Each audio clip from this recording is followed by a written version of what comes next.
What's up, guys? I'm Emily Swallow. If you're looking at this, you're watching the virtual Cantina network. This is the way. Hello, peoples. We being live streamed somewhere. Good evening. Oh, there we are. I see us. Wow. People. We're deep in. Yes. Turn my volume. Well, welcome to another week Oh, I didn't of the Path to the Darksaber series here on the Virtual Cantina Network. My name is Spencer. I'm one of your hosts for the evening, and I am brought with me today, Mr. Dave, our producer. How you doing, Dave? Hey, the bringer of the feedback. I'm on that. And our lucky day of the three amigos, Jeff. How are you? Lucky day, huh? All right. I'm good. Needleman? I'm good. I got my new Boba Fett hat I picked up at WonderCon on, so Ooh. I'm ready to rock. The best episode of Book of Boba Fett is in The Mandalorian. And the reverse is true. Yeah, Well, exactly. that's probably the truth. Yeah. Oh, As they said in Ghostbusters, yes, have some. yeah. And Mr. MVO, Mark, is with us as well. Mark, how are you, sir? Hi guys, I'm very excited. It's another awesome Thursday night. I can't wait to dive into these episodes. Yeah, so, anything? Oh, I thought it was kind of boring. I mean, I don't know. Today, yeah, it's been a little slow. Autographs. You're chopping up there, What son. Spencer is trying to say is there might have possibly been some news about autographs today. Yeah, we've got a good list of new names for Celebration. If you haven't seen this, my crazy notes. The list is growing. It looks really good. It's very Mando heavy. So let's just jump right in with who they announced. First up was Carl Weathers, who plays Grief Karga in The Mandalorian, and of course we all know him as Apollo for Rocky.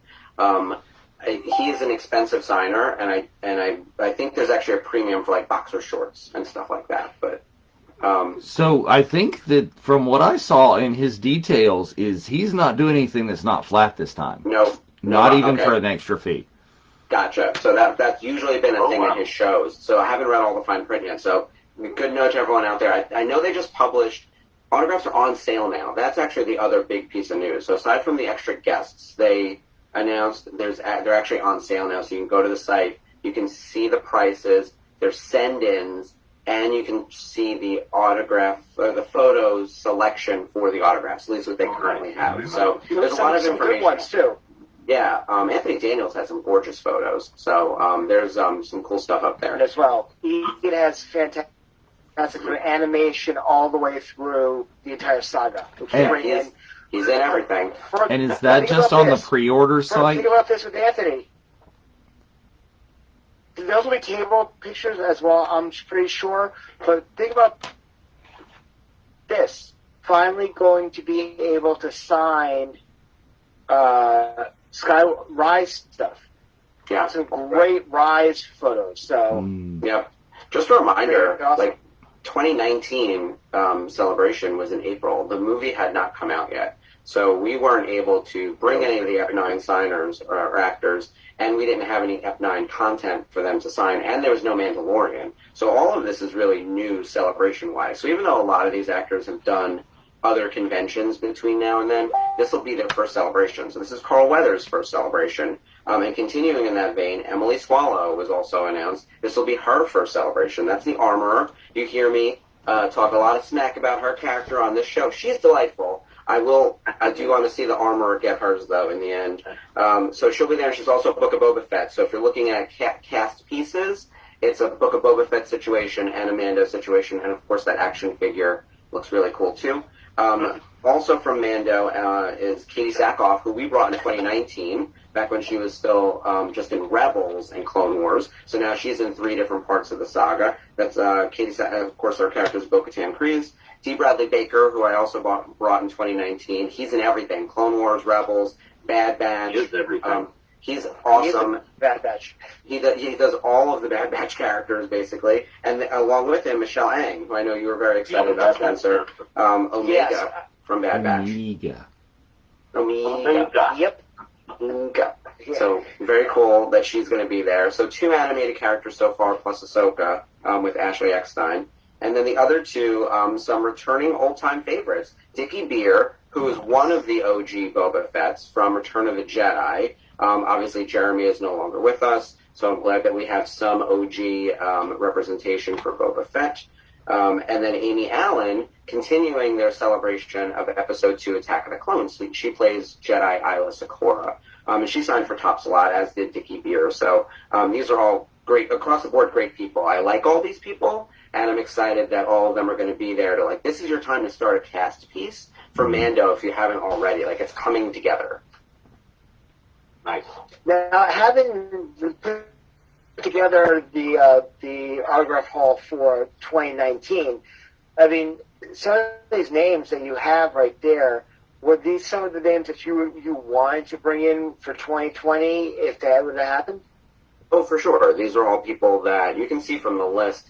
Many of them were in the Mandalorian Season 1 trading card set for Topps that we were working on. So a lot of them had overlap with who we would have brought to the hall. Like, obviously, Carl, he signed for us. Emily signed for us. And I'm saying us, Topps, when I worked there.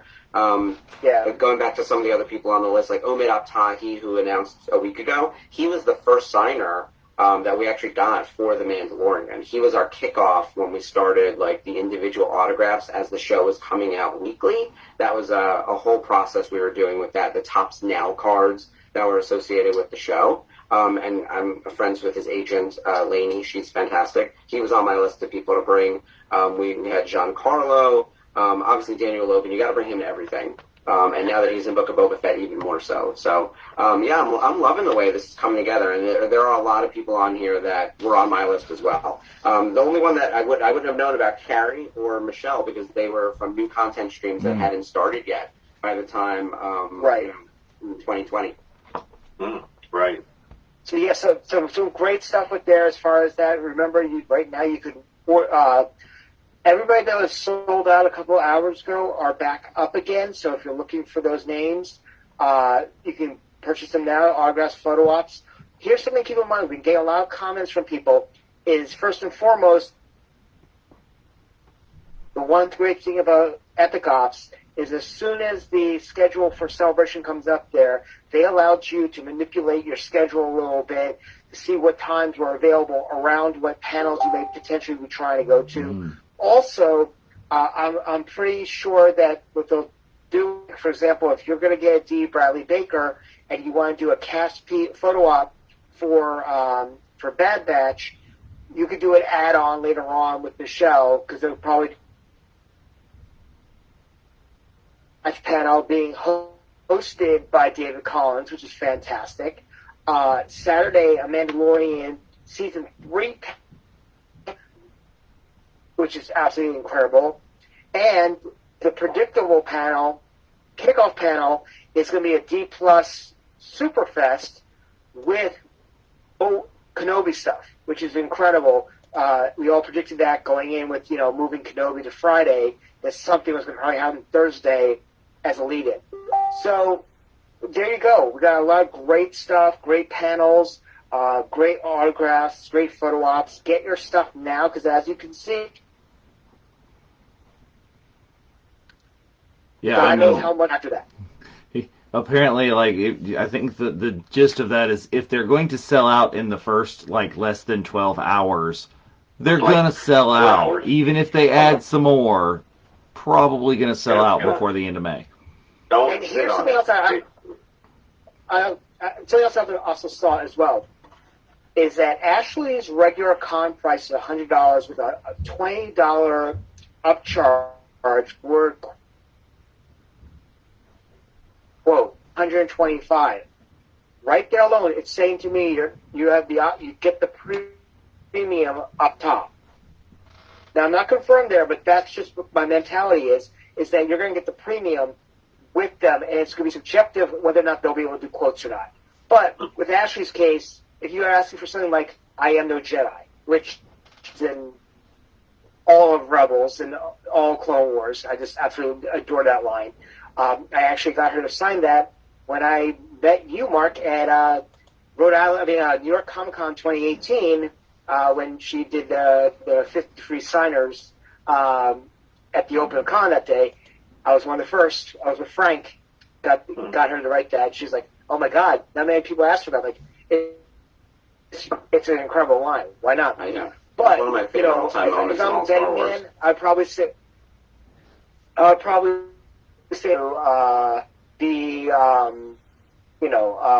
something that might happen. They're offering premium because of that. Couple other things just want to quickly talk about before we get into a recap and go into. So, as I mentioned, on Tuesday night at the Virtual Cantina Happy Hour, and in a post, as everybody knows, our good friend and family member, and if we ever had a Virtual Cantina Hall of Fame first round ballot number 1, Kevin Thompson, is going to be signing on Autograph Hall. However, here's the good news. Kevin Thompson will be signed at the Bunta Eve Cantina, which is fantastic. The stipulations is that Kevin can only sign his book, which is called My Journey to Endor. Thank you very much, Vanna White. On top of, he'll be able to sign our incredible 11x17 poster, which we're very excited about, and any non-Star Wars property. So he was in Weird Science. Bust out your Blade Runner stuff. He was in the garbage. He was in Blade Runner. He was in Always Sunny. So yes, I'm still getting a Jabba the Chet the Hutt picture signed by Kevin, because I love that scene. I mean, come on, which shows are the 80s? Who doesn't love that movie? John Hughes classic. So Kevin will be able to sign for us, which is absolutely incredible. And then later on, Kevin's going to MC Alderaan Idol. Oh, that's awesome. You got 4 days to get your videos in. One of Alderaan Idol accepting videos for the next 4 days. So please get them in. We're getting some really, really great content for our show on the 19th of April. Also, I announced I was on the Skywalking Through Neverland show yesterday, which was aired today. We announced a couple of the drinks that we're going to have for sale at the Bunta Eve Cantina, one of which is going to be Villainy. We're also going to have 2 tiki drinks, one called the Mandalorian Mai Tai, and a non-alcoholic version called... Now, here's the great thing about it, is if you purchase one of the tiki mugs from Dominic Pace featuring Gecko, or bring your own tiki mug, you will get a discount off of any of the tiki drinks that night, which is pretty awesome. You mean the Gecko tiki mug? Also, we're going to have a... Not just any tiki mug. It can be any tiki. It doesn't have to be Dominic's tiki. Oh, that's even better. Oh, Yep. Very nice. I'm getting that tiki. And I'm so excited about that. Some cool artwork. The Liquid Schwartz Kamikaze shot, which is going to be There you go. that one. Also, another thing is Autograph Alley. Author's Corner. We're going to have Kevin Tracy Thompson sign there, and a couple of his other items, and Richard Kowalski is going to have debut at the Bunta Eve Cantina. And here's the kicker. Craig Miller also did the forward for that book. Dual signing. Sign it. What was that? Dual signing. You were breaking up. I was trying to help.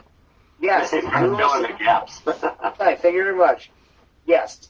So a lot of good stuff here going on. We hope to see you there. We hope to also see you at the Not So Virtual Cantina night at the Anaheim Hilton lobby bar.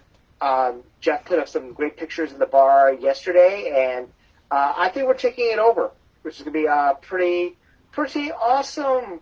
But remember, our page goes full frontal Mandalorian, as we like to call it, on the 20th, on 420. but we will allow posts for Celebration and May the 4th as well. But with that in mind, Dave, anything on the VCN? VCN is, your international news desk, intergalactic news desk, will be up shortly following the conclusion of this show. There's only so much bandwidth at my house. But we will have that uploaded, more than yours, though. But so we'll have that international news desk up. For those of you who might be traveling or know some friends that are traveling from overseas, point them in the direction of the news desk. Many questions answered. And we will be having new episode of the Unifying Force up this Sunday coming. And there's more. Second Monday of the month is coming, so we will have another episode of Celebrating Autographs. I know Frank is going to get into the news that we've had for this past week and beyond, is talking more. What do you want to know about getting your autographs from these people, from booking them ahead of time, getting your photo ops, and then getting them signed, the timing of that sort of thing? How do I get them signed? How do I protect them? What do I do? So, watch the page for the, and join us live. And you don't have to give us questions ahead of time. We will field questions on the fly as we go. So join us for those.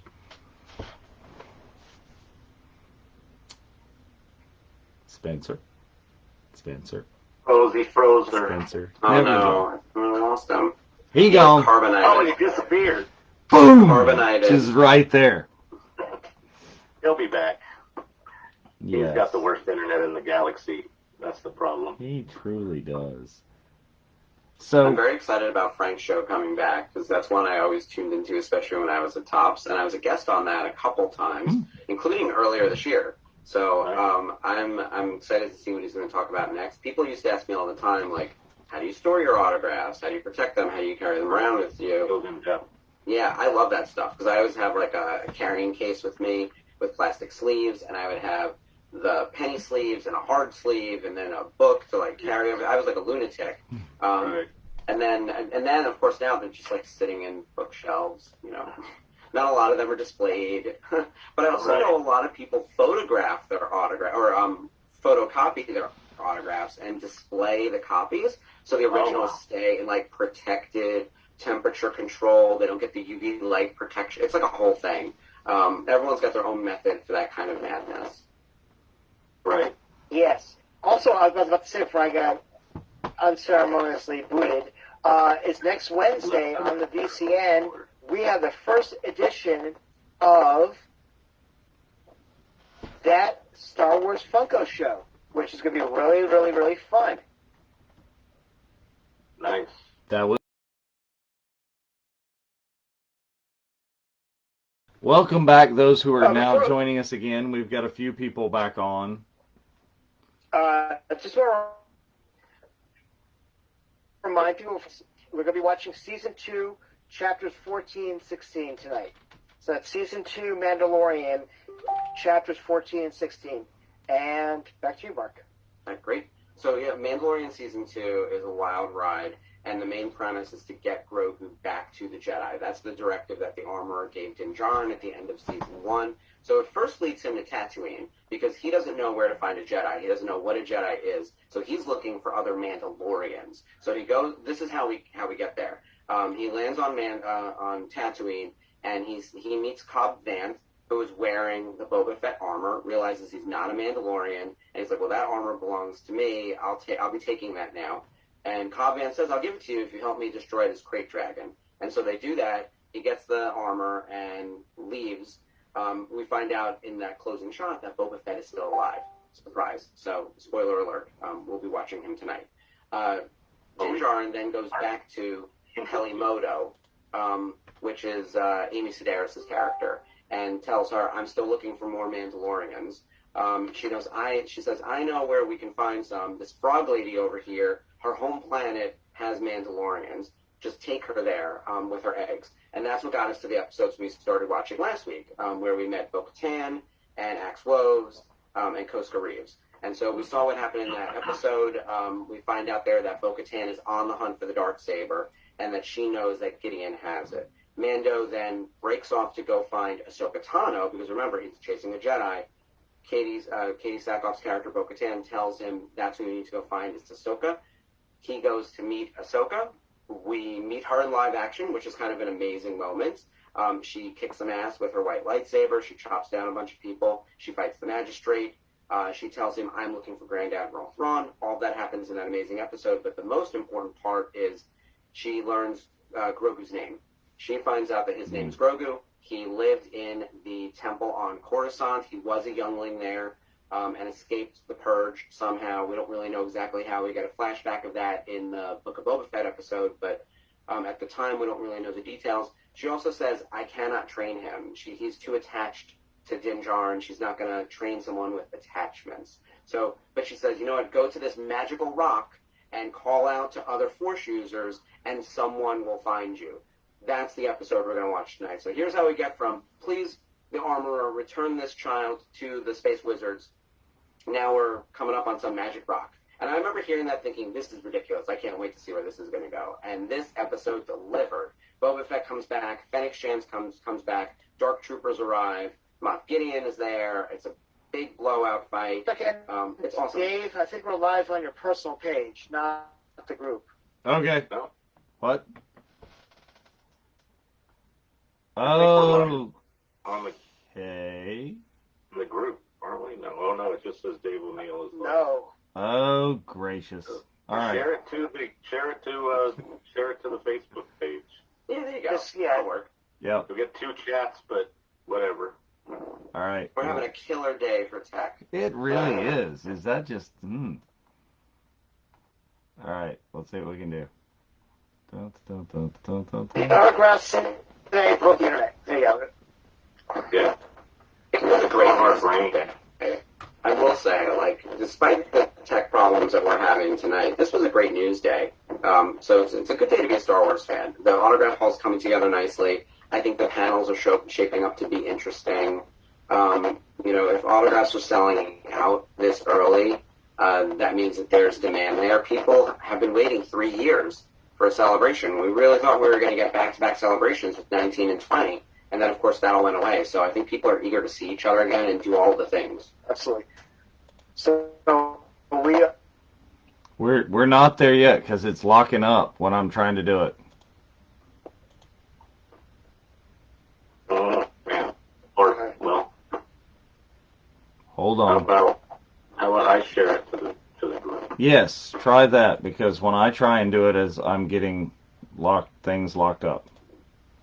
Try not to do more on your system than you need to right now. Yeah, I got shutting out most everything. Okay, here we go. Let's share this to the group.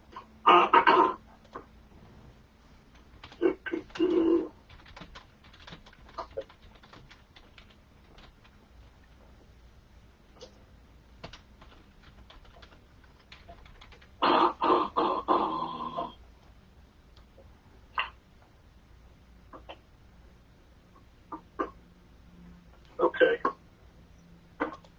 So we should be up in the group okay. as well. So there could be 2 chats. Mark, you want to continue?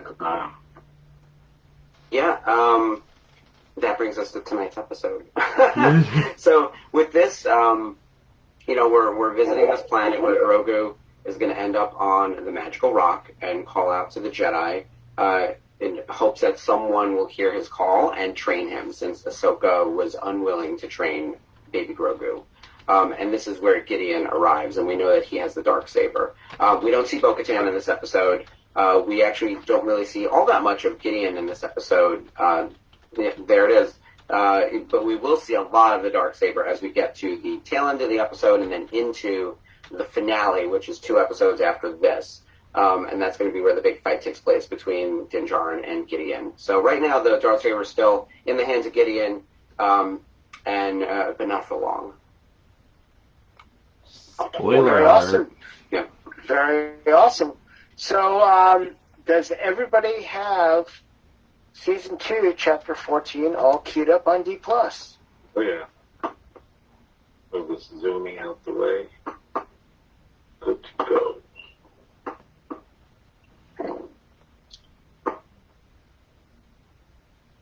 Just gonna double check something. There we go. Okay. We back. Okay. All right. So let's cue that up. We're gonna start the 10-second countdown. So we're gonna start again in 10, 9, 6, 5, 4, 3, 2, 1, play. Behind. They need to retro So this is like the lightsaber in there. They really do. This is blatantly obvious.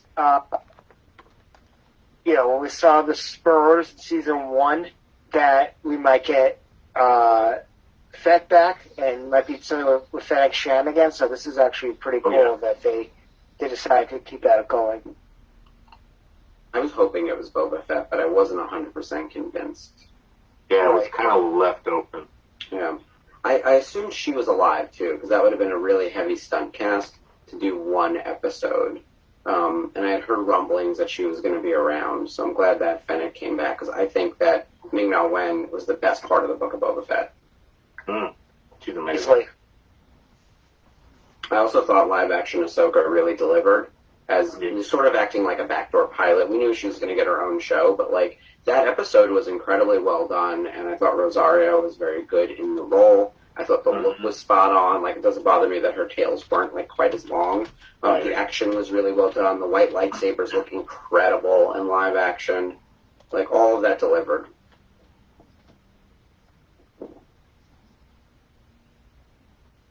I love this chamber and what's in it. Mm-hmm. Oh, you would, yes. I have an affinity for Dark Troopers. And I saw a cosplay of that version, which looked pretty badass. I haven't gotten there yet. So. Did we see? Was it on the Hasbro Pulse that Darksaber Black Series they announced not coming, but it's one of their in the future down the line to. Black Series Darksaber, it's already out. The Dark. This is another one. Dark Trooper. Oh, Trooper. Okay. Oh, speaking of that, we had Pulse Wednesday yesterday. And sales went up today. That Trapper Wolf helmet. Oh yeah. Spot on. Gravity Stealth one. I got that in the was it Visionaries Vader, whatever, the white version of Vader. Oh yeah, Snow Vader. I don't know. Which I've seen cosplayed before as well, but just a deep cut back in the day, and now it's again sort of mainstream. But I thought that would be a cool figure to draw on. Yeah, it would be. I think my favorite was the retro prototype Chewie. That would be a fun one to cosplay. It's just random colored Chewie. Yeah, they've done a lot of figures in that style. Grab it. Oh, very nice. You love it. Ooh, there you go. Dank ferret. Yippee-ki-yay, dank ferret. You should have said that. Mm-hmm. It's amazing how alive this puppet is. Your brain really believes that that's a living creature. It's just so well done. The technical team on this show, the puppetry, the special effects. I know they had a little CGI on him sometimes. Yeah, but it is largely a puppet. In a man in a mask, by the way. We don't really know if that's Pedro sitting right there. It might be, it might not be. I think it's Brendan. He does a lot of the piloting, from what I heard. So, Brendan and that puppet meshed with the voiceover, the special effects, and the tiny bit of CGI, the way it's framed, just the team who put this show together, give them all of the awards on the technical side, because it is incredible what they make you believe, considering how little of it is real. Right. Yeah. That ball is important, and it's going to come up later. There's a reason they spent a whole 2 minutes with that thing in the beginning. That ball, yeah. What a terrible episode name, too, The Tragedy. I think, honestly, like, that, and also it could be any episode in Clone Wars, Rebels. Like, it really is. Like, there was one episode of Clone Wars, I think we were talking about it in our watch-along, and it was either The Conspiracy or something like that, and I was like, you mean every episode of Clone Wars? Oh, Magic Rock. I like that it's not more technical than that. They didn't have, like, a special name and some, like, deep thing to it. They're like, oh, it's some magic rock. Use it to call whoever. Simplified after all this time or whatever. I love that they use this real location in Simi Valley for this, although that rock formation is not there. But the rest of the terrain is, and the rock that Fennec gets up on, and they do all the battling the Stormtroopers, spoiler alert, going up. It's a great battle.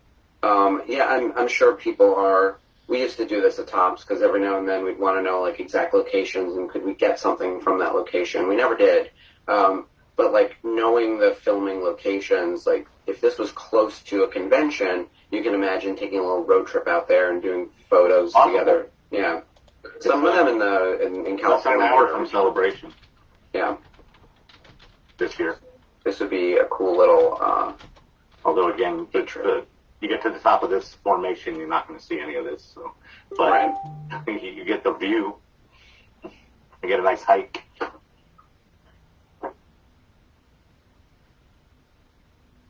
I like that Din Djarin has zero knowledge of the Jedi, as if he were. I mean, I guess a lot of people wouldn't have known that, like Luke Skywalker, as sort of a Jedi, like overthrew the air quotes Jedi, overthrew the Emperor, or even that the Emperor was a Sith.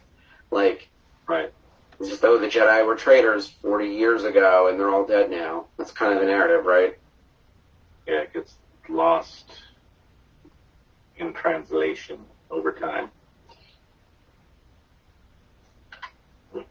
I like him using his tech to try to sort of unravel the mystery of what this rock is. Yeah. By the way, is this the first time, and for me it felt like it was, where there was like a homing beacon through the Force, like this magic rock felt like an original thing. Like we've been to Jedi temples where you go inside and you convene with dead Jedi or other spirits, or you do your trials. Like we saw a lot of that in Rebels. We saw stuff like that in the Clone Wars. But this is the first time I've seen where it's like, hey, go to this specific location and just like point up into the Force and something happens. Is there something from this?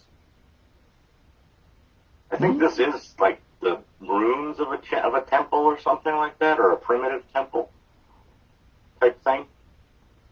I'm not positive. I like that. If you look at Act 2, it was just a pile of rocks itself, too, so... Right. There was an inside sort of cave and chamber, and there was that hole that went to the dark side. Yeah. Oh, yeah, there was that, like, cave thing. Yeah. Right. This just for me felt like really exposed. Right. Very simplified. Yeah.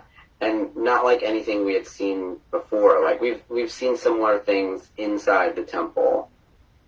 Right. Yeah, you'd find this in an inner chamber somewhere or something. Or on the roof or somewhere.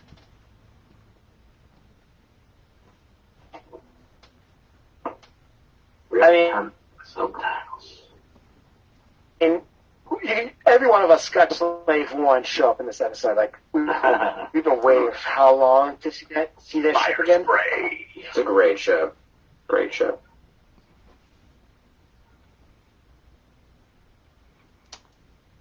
We have been in and out a little bit. Gonna give a time code for people. Where are you guys at? 40 or something? Yeah, we're at about 8:40.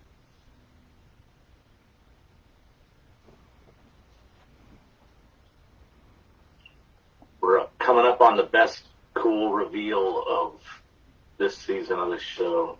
What? Oh, Dad by Vader? I mean, Dad by Fett? Don't you be making fun of that, because you may be seeing it live and in person before long. is that going to be your cosplay for Celebrate? It's possible. I have a lot of the pieces, not all. I have the major piece right here. You get the stuffing, the stuffing day. Yes, stuffing. Let's go with stuffing.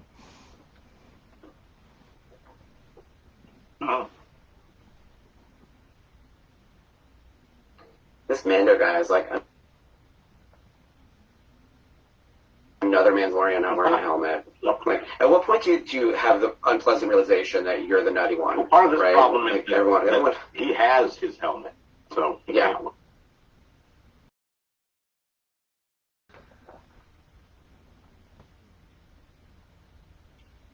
This is the best part. Fennec Shand. She's so good. He had to put away his whistling birds because they're too crazy. And if you're Mando, you think she's dead. You think that, what's his name, shot her and killed her. Shot out. Yep. Yeah. Right, horrible. So the fact that we could have her go down like that. Okay, Yeah. here we come. I'm seeing us on the... Are we back? Yeah, I see us coming back. I see us. All right. Sorry, people. We're at a pivotal moment, and actually, just to give everyone the timestamp, we're at 12:02-ish. Yep. Oh, wait, no, we're at, yeah. A little bit after that. 12. To go on record, this is not my fault. Yeah, no evidence of that.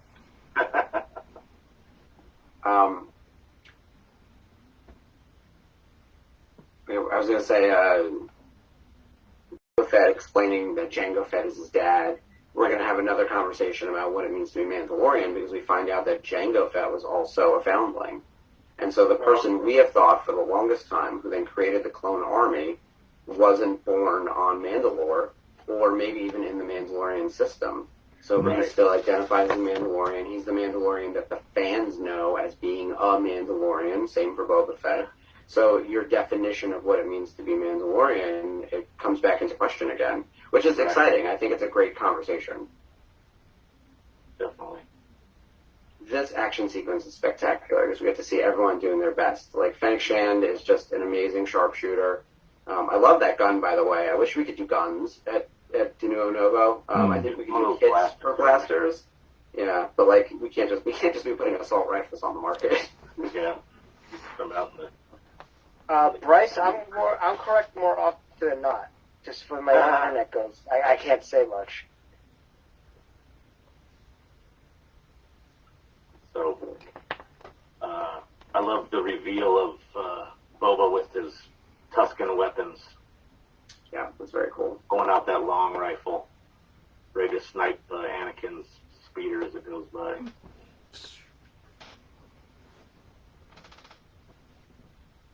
Yeah, and the gaffy stick. It's very cool the way he takes down the stormtroopers with that thing. Very stealthy in this scene. Yeah. Alright, we're stuck in wind again. Alright, we're gone again. I think we're I'm seeing we're back. We're live. Hi, we already got a people, comment. viewers, what's going on? Hi, Bryce. Third time's a charm, maybe. I wouldn't guarantee it. At least we're not all the way through the first episode. We still got another episode after this as well. I believe Where are we in this? the I stopped at timestamp was 1420. Yeah. 1420? So we'll start back at 1420, I think. That sounds like a good idea, unless you guys are farther ahead or behind than I am.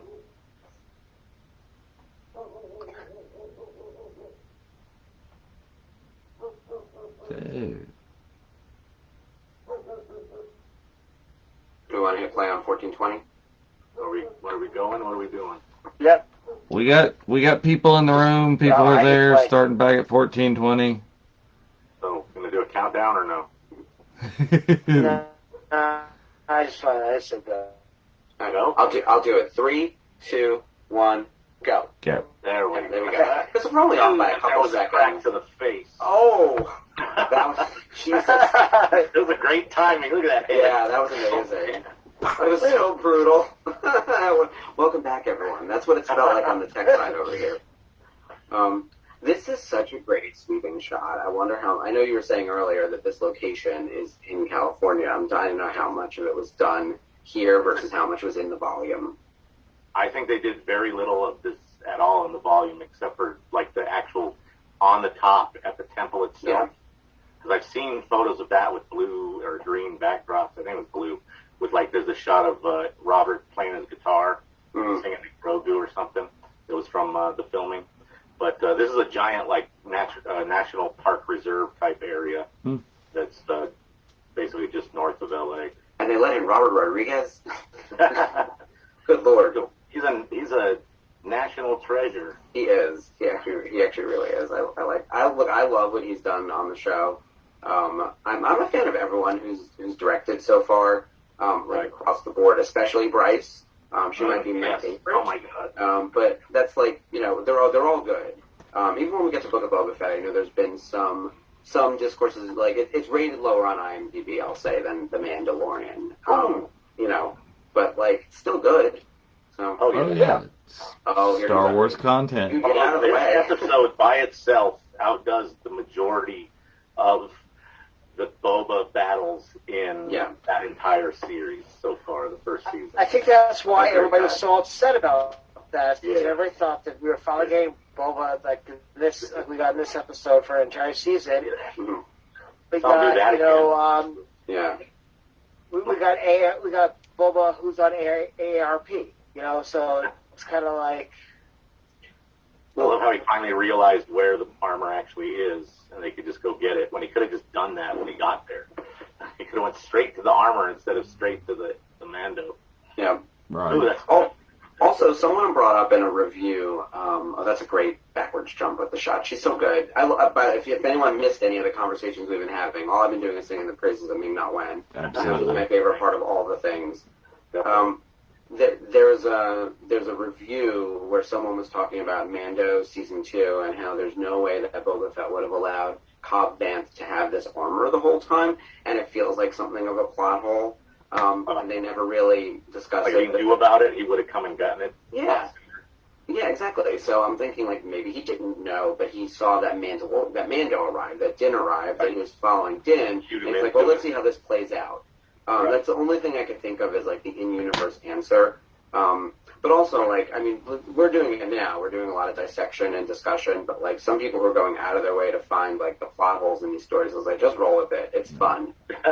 Like this is ridiculous. Him with the force field of force calling out like bad internet connection kind of thing. It's that way. Ashley needs a timestamp, and mine is not correct.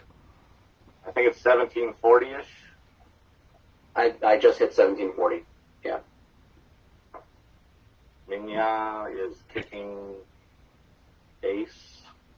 Yeah, well, that is at all times, so that doesn't help anybody. Whistling birds are returning. We could be in the Bad Batch. Mhm. I really hope that she comes to Celebration. I would love for her to be there, and also for all the Marvel fans, like you got to get her on Agents of S.H.I.E.L.D. and then for Marvel Disney fans, Disney fans is if I get an autograph from Ming Na Wen, it's on Mulan. Is it Mulan? Yeah. Yeah. Yeah. It makes sense.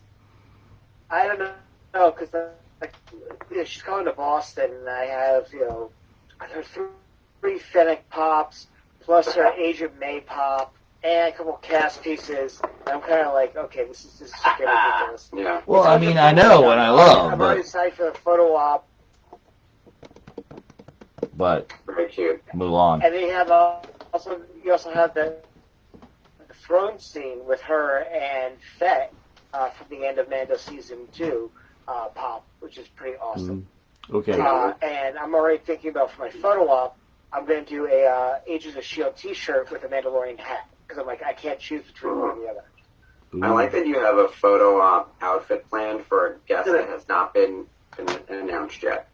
He's got an entire wardrobe. Yeah, I like it. Photo op situation. Mark, I was told that because I wear a new T-shirt for every photo op I ever do. So I did 7 photo ops in Chicago. People were saying that I had more. I was literally running from line to line, changing my shirt as I'm running from line to line. Decent exposure inside the convention center. That. All of mine are in like the black I guess it was the red T-shirt that I was wearing for crew. Oh right. No. Oh wow, that's a great shot. Oh yeah, the viewfinder. Hey, it's not like that. Oh.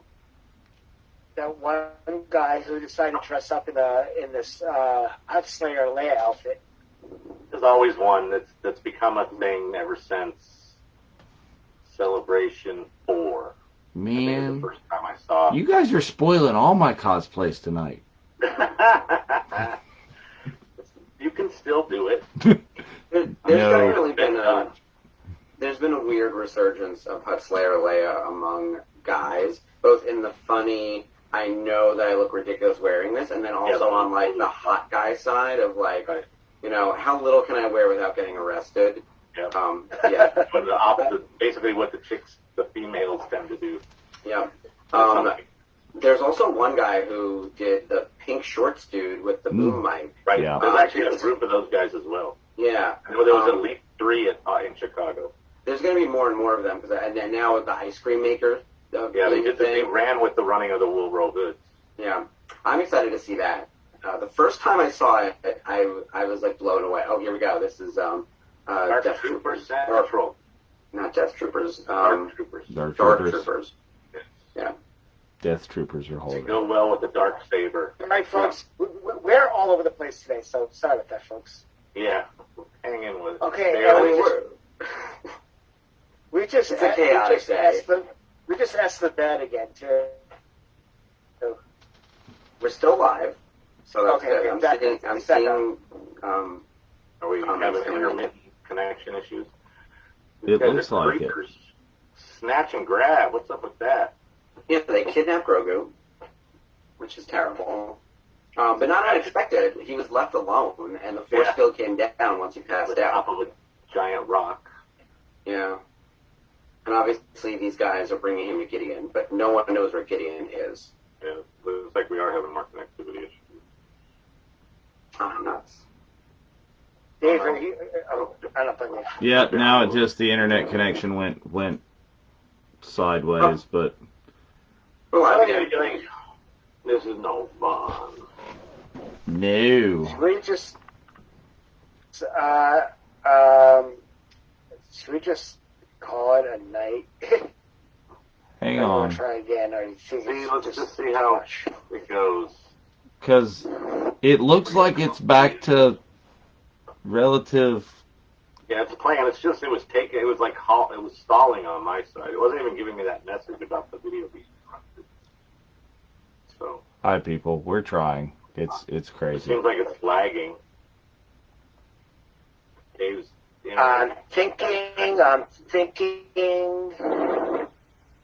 Timestamp. Timestamp. Where are we? We're at the load up thing. 2307. 8, 9. Well, Okay, so let's picking back. in case we have some issues. Alright. Never mind. Let's see. Thank you for bearing with us. For some of you, it appears to be cutting in and out. For others, it appears to not be cutting in and out. So we don't know what's going on. Yeah, it's weird. Hey, found it. So 2 things survived the explosion of the Razor Crest. His long Beskar staff that he was gifted by Ahsoka Tano in the previous episode after she took it from the Magistrate, and that tiny little ball that, of course, Grogu was playing with earlier in the episode. So obviously this is heartbreaking. Never mind that the ship is destroyed, and that's his whole livelihood, right? Like, that's where he had his, like, portable carbonite machine. Like an RV. He lived on it, yeah. And, you know, his transport around the galaxy, but also the way he made his living as a bounty hunter. And now all he's got is the stick and that little ball. Yeah, that's where he I have to say that I'll say that my favorite part about this whole episode was the day before that the Razor Crest was sold out on HasLab, Yeah. and then the next day it was destroyed. I'm like, and 5,000, suddenly 5,000 people cry out of terror. As a licensee, I have been in situations like that where they're like, you absolutely need to do this now or you're not going to do it. And I was like, I know what that means. That character is going to die or something. And yeah, I could imagine the Hasbro team must have been hustling to get that thing out while the ship was still in the show. Because it didn't even make it two full seasons, right? No, there's still 2 episodes left for season Almost 2. to the end of this season, but basically, yeah. And then what about the fact that the HasLab brain card didn't go through it, and then everybody went brain card crazy during FET, and then it's like, well... Oh, well. You had the opportunity. Yeah, this So I'm wondering, does the ball and spear combination have anything to do with them being held or wielded or coveted by Force users that they actually survived this blast? I thought it was just his Beskar. Yeah, that's probably it. I just don't know why he'd have like a Beskar shift knob, you know? Yeah, why is the one thing, that little thing, I mean, he's vain. He's got vanity stuff. He has, okay, so those are his lucky dice like Han has? Yeah, exactly. Or he's got a license plate that says Razor Crest, you know? That's awesome. Oh, so what's happening in this scene, he came back to see Cara Dune, who's now the Marshal. She's a police officer, and by the way, there's a video with all the flashes on there of names and translations if you really want to go down that rabbit hole. I want to say Star Wars Explained put it up, but it's probably Star Wars Theory and someone else, like they all have them. He's looking for Mayfeld. Oh, there you go. Yeah, there's a bunch of those guys out there. He's looking for Mayfeld because he can help track down where Gideon might be. Obviously, Mayfeld's in jail. Mando put him there after that episode. The Prison Break was the name of the episode, and that's the one. Oh my God, we missed that news beat from last week. Matt Lanter's in that episode. Yeah. So before this craps out again, we lose any connectivity. I'm remiss. Like last week when I was doing the news roundup, I forgot to send out well wishes to Matt Lanter. Yes. We found out on Instagram from his wife that he had major surgery. He had like a twisted small intestine or something. Right. It was something really bad. He had to cancel one of his con appearances a couple weeks ago, and then he was off social media, and then his wife put up a statement saying that he went into the hospital, and now he's home and he's fine. But like a week had gone by, so he's apparently doing much better now. But from all of us, like all the well wishes to Matt Lanter, he is tremendous, and hopefully he'll be in good enough shape that he can come to Celebration. That would be amazing to have him back again. It was a great scene. Yeah, I loved him in that episode. And my favorite part is him walking around in the slippers, which is a little like sort of behind the scenes joke about Tarkin. Because Peter Cushing would like refuse to wear the boots. He was like, if you're not going to show my feet, I'm wearing these slippers. Because he was 100 years old back then. So so Matt Lanter wearing those slippers always made me laugh. Absolutely. Love how he takes out factory force chokes everybody. Grogu goes on a violent spree. Yeah. Okay, so here's a Darksaber scene coming. Yep, there it is. So, Mark, I have a question. It might be a little spoiler alerty right now, but do you think the Empire really had handcuffed? Like, how cruel is that? Yeah, the Empire. Some cuffs. Some cuffs for normal people, and they work on Grogu's wrist. No, I think they absolutely had handcuffs for children. They kidnap children all the time. And forced children in particular. So Vader and the Inquisitors were constantly abducting babies, toddlers, children. They send children to hard labor camps all the time on every planet. We saw it in Clone Wars all the time. I am not surprised to see the most adorable tiny handcuffs of all time on live action. Like, we've seen them in animation. I was not surprised. Everyone else was like, oh my God, how could they have a child in handcuffs? I was like, go back and rewatch every iteration of Star Wars. All we do is kidnap and endanger children. It's like the crux of the show. What an ending. Terrible. Oh my God, he looks dead in that picture too. It's just scary. Oh, thank you, Robert, for like stabbing me in the heart. Well, he's notorious for that. So, that's a fantastic episode. I mean, obviously, we were all excited after this episode to find out that he was doing Fett, and now we're like, some of us are regretting it. That's a side point. Good episodes. It was a good episode. It was a great episode. It was like we're watching Machete, and then we got Spy Kids. Like that's how I feel. and yeah, wasn't Machete in Spy Kids? No, I don't know. Was he? Yes, he's in all the movies. Yes, of course. And this, Good. Yeah. of course. So good episode. Very, very excited about that episode. Very excited about where we're going with that. Before we freeze up again, hopefully we don't.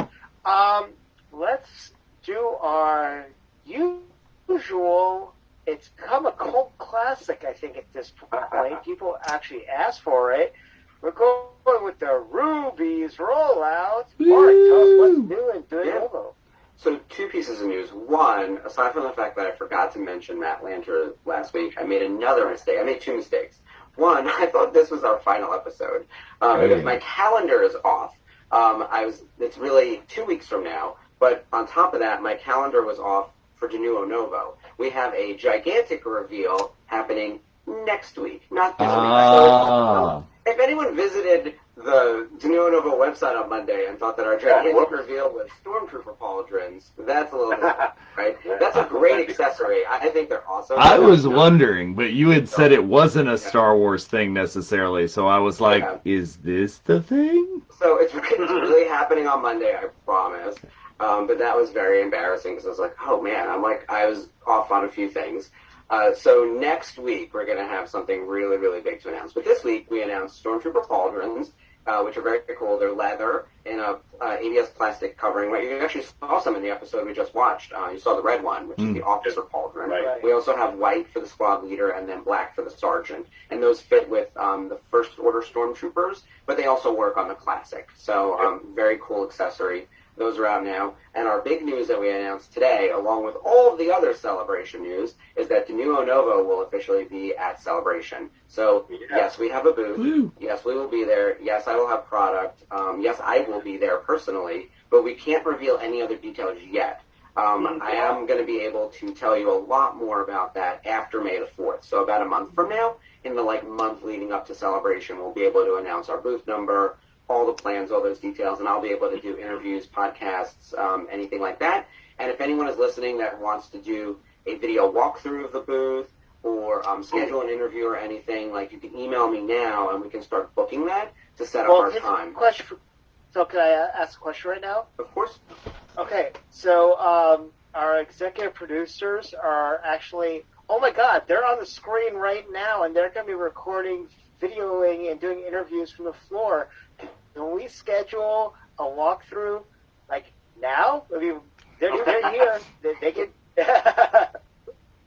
Absolutely, whenever. We'll do it off camera. You got it. Yeah. Seriousness. I saw Jacob going Yeah, no. Did you? You're thinking that once the con actually starts for reals, not prior, right? You think we can get in before the con starts somehow? Yeah, I can do both. So starting May the 4th, I'll be able to do any type of interviews about what's coming. And then I figure at the show, people will just want to do a video tour of our booth. And I'm happy to walk people around and show them what we have. One of the other things I want to do at the booth, I want to bring in people from the fandom and try to explain to them who De Novo is. Because I still think people think we're a Novos. And I've literally sent people the link to my LinkedIn page. And I was like, you can see that I work at Ruby's and I used to work at Tops, and we picked up this license. Trying to get that message out of who we are and what we're doing, because us taking over the old De Novo stuff, I think, is still a point of confusion for people. So that's our big thing. But that's what's going on this week. Pauldrons, Celebration, we will be there. See you there. Contact me if you want to connect on the floor or schedule something after May the 4th for media. And then next week, something big, big, big. So I'm very excited about all that. So about that, and please make sure that you keep track of what's going on with the Virtual Cantina crew. As we just announced, we booked pretty much our first interview on the floor at Celebration, which is pretty awesome. And something, because of all the technical difficulties we've had, it's not 100% my fault this time. So I'm glad that's the deal. But because of that, I'm going to bump up when we were going to do the announcement, because I think everybody's been working with us, and, we'd like to do that right now. So, a little bit of a backstory before we announce this is when we first brought in Mark to come into this show, Mark, in the off chance, said to me at one time, I would love to do a show about the Darksaber. I just love the Darksaber. And that got me thinking about this, and I was like, okay, we're making a whole show. It's going to bring Mark in for this. And if anybody knows me behind the scenes or there, is that when somebody says something, I'm the first person to say, okay, so why don't you do it? And I know a good idea when I steal one. So Mr. Mark said something else to me after the first episode of Path of the Darksaber, and I'm like, okay, done. So we're proud to say that Mark's second idea is now becoming a reality, and now I am going to pass this on to Mark for a little more insight and then the announcement. Thank you, Spencer, and everyone from the community for embracing this. I am going to be co-hosting a new show on the Virtual Cantina Network called Star Wars Rebels Revisited. This is going to be a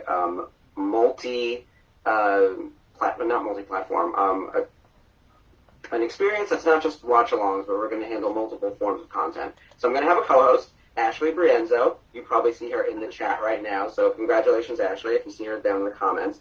She is going to co-host with me. I know her through my days at Topps. You might know from my background, I talk about it all the time. I worked at Topps for 6 years, licensee, and now I'm at Ruby's. Love Star Wars Rebels. It's my favorite part of the saga. So our plan between me and Ashley, we're going to do some watch-alongs. We're going to do some long-form discussions. We're going to do some listicles. I love a list. Top moments, things like that. Favorite episodes, favorite characters, deep dive discussions, and maybe some surprises along the way. Maybe I'll be able to pull in some of my celebrity friends if I can get my pull in for things like that. Our show is going to start after Celebration, because God help me, I have to survive through that. So it'll be June is when we're going to start. So we're not that far off, and we're already planning our slate of first wave of episodes. But we're very excited. Oh, I see the graphic going up. I'm very excited to have my name on a graphic like this and be co-hosting with Ashley and to be on your awesome network. So thank you guys for extending the invitation to me, and I am thrilled to do it. We're more than excited. proud to have you as part of our family. Even in 2019, when we had you on Frank's show to talk about autographs, and when we were just starting, but now that we have the Virtual Cantina Network and we have this form of media, it's absolutely fantastic, and we're glad that you're able to do this, and it's just a perfect fit. We're very excited about that. I couldn't be in probably one of the biggest Rebels fans I know in Ashley to co-host with you on that.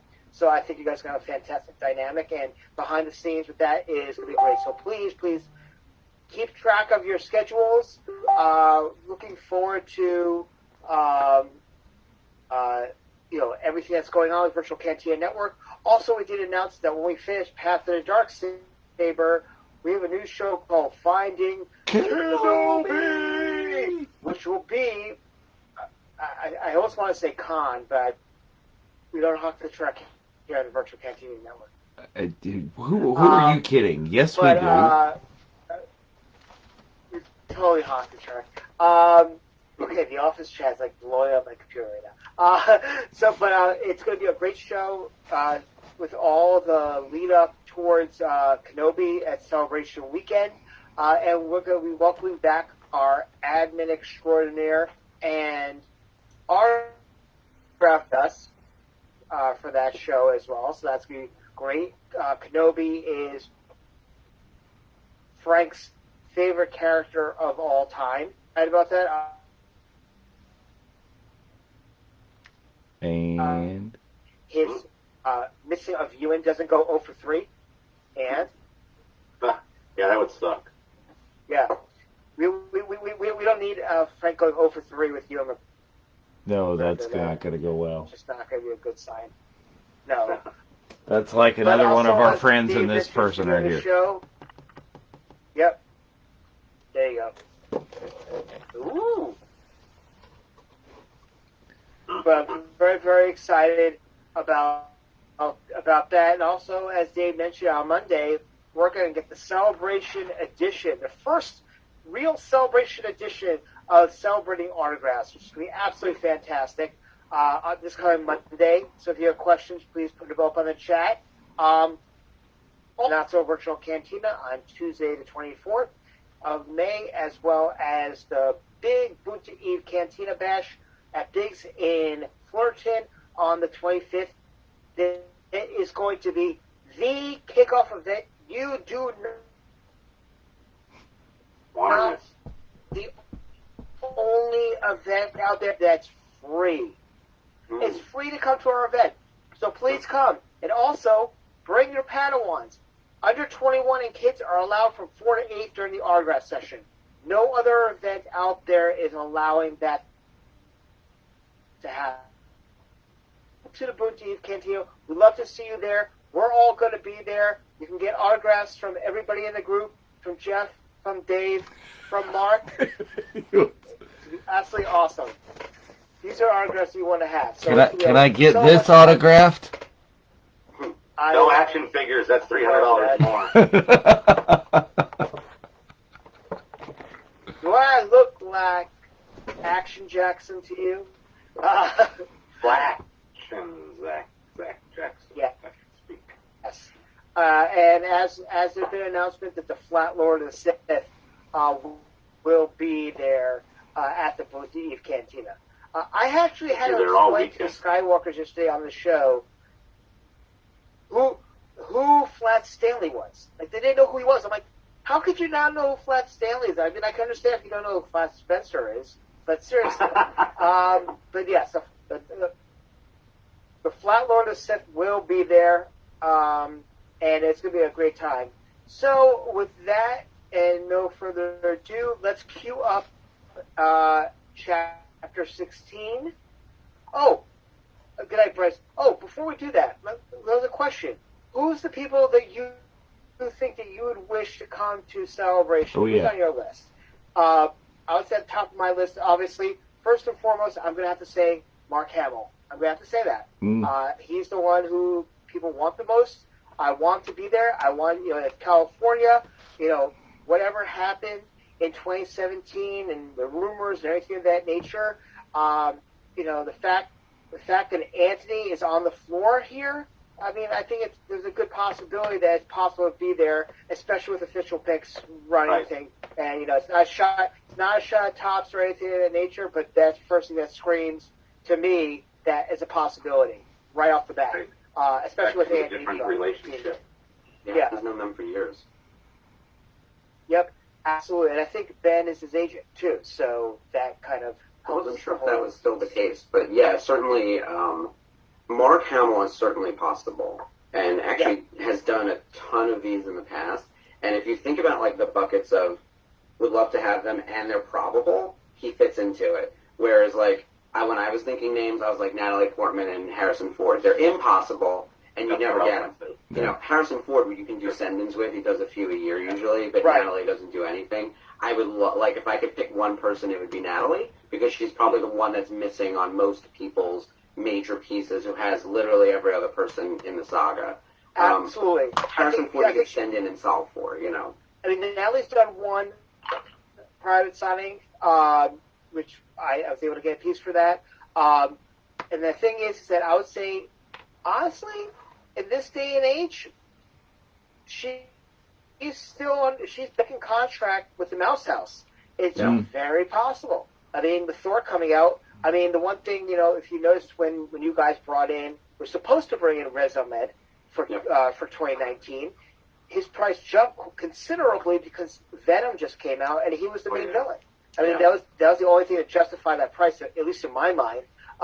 Between the the two cons. Yeah, from 16 to 19, because we had him at 16. We booked him Terrible. for 19, but he tried to cancel last minute. But yeah, And 17. or you were Right. 17. Yeah, whatever Orlando was. It was in Orlando. Yeah, it was in Orlando. Yeah, that difference came from behind the scenes stuff. Yeah, the Venom movie.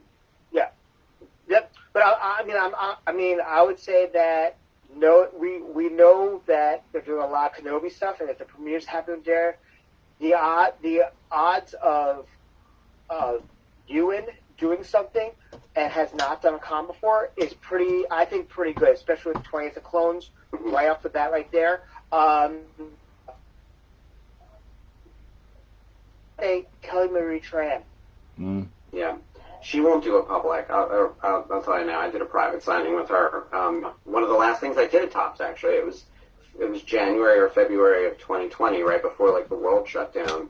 The last big private signing we did for Star Wars Authentics was with Kelly Marie Tran, and we were talking about potentially doing Celebration 2020. But you saw how the fans treated her. I mean, she was pushed off social media. She's not going to come to something like that. That's in a public signing situation. One thing to show up to the panel with the rest of your cast. Another thing to be at a table and not know who bought $100 ticket with the sole intention of yelling at you. That's not good. So if I were her, I wouldn't go. There's no amount of money in the world. And she's doing just fine on her own. She was in Raya and the Last Dragon. She's got plenty of other streams of content that she's going to be a part of. The money made at the signing doesn't do anything for her. I doubt she'll show up. However, the other names that Ashley was listing, like Oscar Isaac, especially being Moon Knight right now, he would be super expensive. And I know he's not into signing. He never did a Topps product. I love that show. I do too. I think it's great so far. I would love to see him. And in fact, if I were doing my own personal list, Oscar probably jumps to the top right below Pedro. It goes Pedro, Oscar, and then maybe Diego. You know what? Let's put Pedro, Oscar, Diego in a three-way tie for first. There's no being able to rank them. And they're all best friends too. Yeah, show up at once. Go get a table together. Go get a table together. Sit down next to each other. I'll pay you each $500. I just want my stuff signed. You're my own. Yeah. They're among my very few missing autographs. Them and Natalie. Yeah. No, I think Natalie is definitely a possibility. But obviously, Hayden is married basically with Reed Pop right now, so the odds of Hayden is pretty good in that capacity. But Dave, in your first celebration, what are you hoping for? So I'm gonna go with. Mark Hamill's great, but that's actually one of the few autographs I own. It's Batman the Animated Series autograph, granted, but same dude. So I've got a Hamill. I want to see Ewan McGregor. I want to see Tamara Morrison. Okay, I have Dad bod Boba Fett figures on order right now. I don't know if they'll be in time, but I've got other classics, some Django's, this and that. I think that'll be a really good signing, a thing to have, and I think you all know that I've been in the search for the perfect Obi-Wan Kenobi figure to have signed, and I think I found a nice one. It's 12-inch tall, Attack of the Clones. So I think those are probably the two biggest on my list. So here's a question: if he's announced, I'll make best. Is that a photo op waiting to happen? See, I don't know what I would enjoy more if I got the physical photo op or, him autographed on a figure. If I could get him to physically sign my daughter's one leg missing Jar Jar with the lights and sounds, I think I might want this more than the photo op. Or both. Yeah. Thought for you. If you could do both, you get the autograph photo that you can keep forever, but in the photo op, you hold the action figure or have him hold it. That could be. People will hold props in a photo op as long as it's not too problematic. I know those COVID apparently. Yeah, I didn't know if it would be weird with the COVID. Yeah, it's up to the... Yes. Yeah. So be on the lookout that, I think there's going to be a decent number of people who ask for refunds once they find out that there are barriers between them and the talent, and you just have to prepare yourself for that. I think, look, safety first. I don't mind doing a photo op with a barrier if that's the only option. I still wear masks in a lot of places where I go, but I understand that that might not be the situation that people are willing to pay money for. So, but read that. Please, everyone, read all that info. I think it's all really important before you get to Celebration and get disappointed. There's a vaccine requirement. There's a mask policy. There's barriers potentially between you and the talent. So know that stuff going in, so you don't feel like once you get there that this isn't what you signed up for. You gotta be prepared. Yeah. Also, I'm gonna bring 25 masks with me. Like they're gonna be thrown away every 3 hours because you're meeting 40,000 people every 10 seconds. Yeah, Ashley's like, is this a Hot Toys figure? And I'm like, no, I'm not crazy enough to let my daughter play with a Hot Toys figure. This is this is an original Hasbro from, the actual time. So, Jeff, who are you hoping to be with? I know you're not a lot in Autograph Alley, but if you had the opportunity to, who would you be with? It would basically what Mark said originally with Harrison and who you mention with Harrison? Natalie, exactly. Those were the two. I was like, that would be like kind of pinnacle. Natalie would be more likely to be there, but not necessarily sign. And then again, it's like the core cast from the sequel trilogy might be interesting. Maybe, again, it's like, does Daisy want some guy to pay whatever to come up and call her a Mary Sue? But, so that's kind of a weird gray area.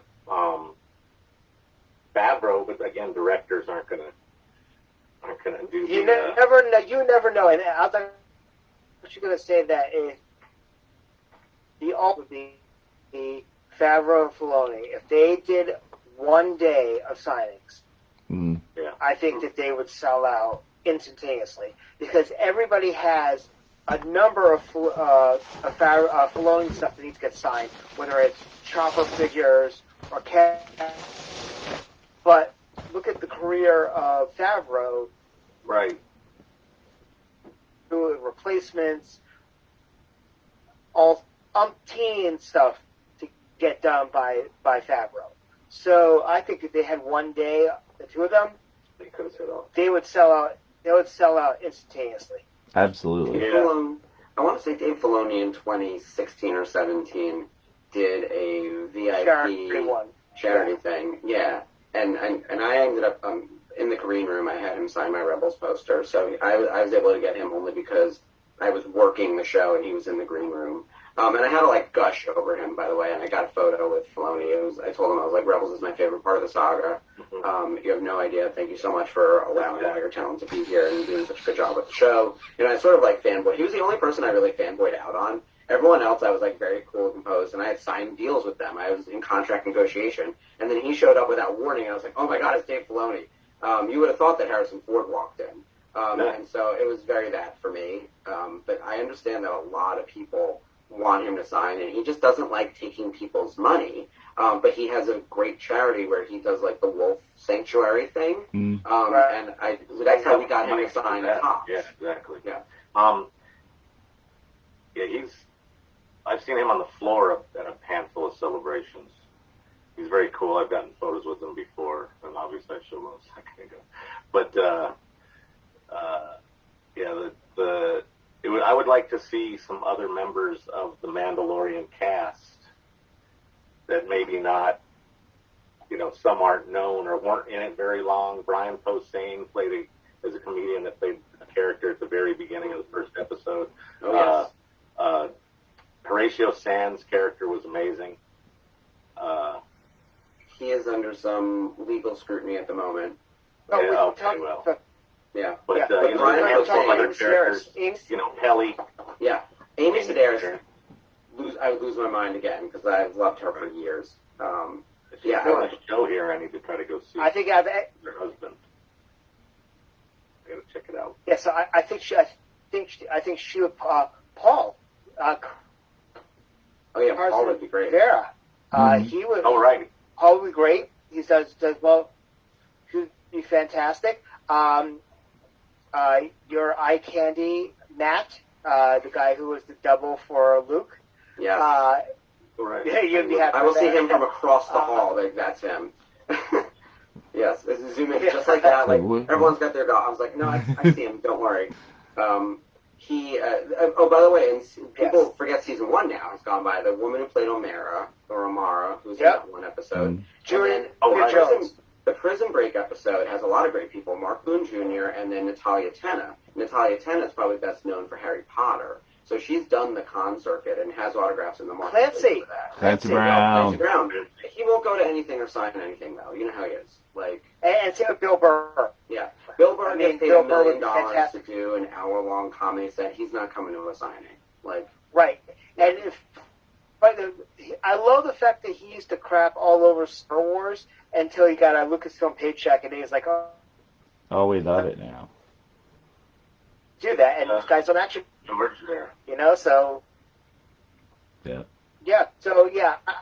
a lot of opportunities there. I think that we're going to see a lot of great things coming out of this celebration because, like I said, people are pent up right now. Mm-hmm. People want Star Wars. In 3 years. People want celebration. In 8 years. Yeah, it's been a long one. That's the longest. I mean, that was the original gap between the first 3 because that was the length between the movies. Mm-hmm. But then they started to break it down to 2 years here and there, and then they were going to try to do 1, and all hell broke loose. So I think they should hold off on trying to do 1 year in between cons because it caused some issues. A little bit. 15, the world 16, shuts 17. down. Yep.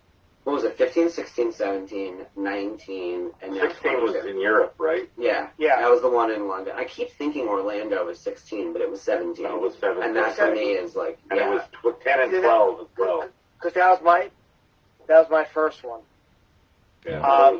But I mean, we're all going to agree that 19 was why the don't best, but, you know. Hang on 1 second. I actually asked about was it the Hot Toys? No, I have been, just drooling over the Hot Toys Obi-Wan, but I have the Hasbro Attack of the Clones. I think the big 12-inch figure. I think just so it's larger than a lot of the other things that I will be having signed. Blue paint pen right there. I think the perma-pick right there. The blue. It's There you go. Well, Mark, is there any indication about the amount of stuff that it was a good autograph haul? Yeah, absolutely. This time, I got most of you fellas in 2019. I don't need to grab you again. So. What do we at in terms of numbers for the autograph haul right now? Wait, I think it's 19. Yeah, 18 or 19. You're 19? Yeah, so... It's not bad so far. I mean, that's a decent handful of people, but obviously we need... Honestly, a massive amount. if this was a not celebration and a small con, like an average con, like an Informa show, like a fan expo, this would be a fantastic line of missions. Right. I think they will land the plane with, I know people are asking, like, who are the headliners? But they will bring in headliners, I'm sure. Yeah. And the headliners, I don't think, are going to be, I think won't be a sub-headliner. He won't be the headliner of this one. Yep, agreed. We're going to get some big announcements in the next, in the weeks right before the con, for sure. That's always how it goes. Yeah. But anywho, why don't we get started with episode 16 before we get off on tangent, because we've been sitting here forever talking about Celebration, which I love it, but that's not what we're here for right now. Does everybody have a queued up? Yes, sir. Okay, we're going to start in 10, 9, 8, 7, 6, 5, 4, 3, 2, 1, play. You know who they need? They need Alden. Yeah. In a perfect world, not only would Alden come and sign autographs, which he did sign privately for us at Topps. We had him for Authentics and for cards, but he didn't do any publics. In a perfect world, he'd be there to do a public signing, and then there'd also be a panel that announces the Solo TV show. Because that is what I want. I want young Han Solo adventures. And look, I know that Donald Glover wouldn't do it, but like they had good chemistry, Alden and Donald. Them in a TV show together, and Kira pops in, like, or maybe not at all, but every now and then. But like whatever their wacky adventures would be, I would watch that every week, like sight unseen. I don't need a script. I don't need a premise. Like Donald alluded that he's working on Lando. And then narrated by Billy D. Williams. That would be amazing. That'd be fantastic. That's cool. I'm hoping that they can find something similar for Ashley in the live-action Ahsoka, because obviously the role moved from her to Rosario, and obviously with Lando it's moved from Billy to Donald. But if Billy's narrating, I'm not saying Ahsoka could be the narrator. We don't necessarily need that, but like you could see her popping in for a cameo live-action role of another person of that species or whoever. Like just to put her in I want her in that show somehow as like a thank you for everything she did to build that character, because it was really her that made Ahsoka the fan favorite that it was over the last 15 years or so. Could we get her de-aged a little bit to be flashback as Snips? We don't need it. I don't think we need any flashbacks to Ahsoka. I think we've covered the territory of her time, like pretty extensively in Clone Wars and Rebels. But I think she could pop in as a not Ahsoka character, just anyone. Like, or she could be the mom. Like, she could be anything. She could be any lady roaming around. She could be some random woman on a planet who also has the Force. Or like she's a queen somewhere. But like, I just want her in the show in some form as like not even a check the box, but a, like, thank you, and now you can sign autographs for live. Like, make sure you're signing the Ahsoka poster. You're part of that series. Oh, right, yeah. Well, here's the thing: is they're in Ahsoka. I love that shot. Oh, where'd he go? Hayden Oh, right across the bow there. was age for certain Point of view. scenes. Oh, we're losing Spencer. Slow motion. For Kenobi. Kenobi. So What about imagine de-aging for Kenobi? if they did. I love this. He got vaporized.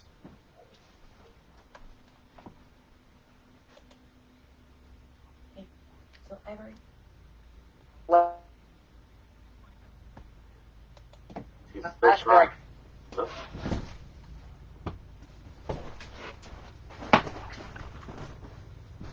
It's the wrong time to talk shit to somebody.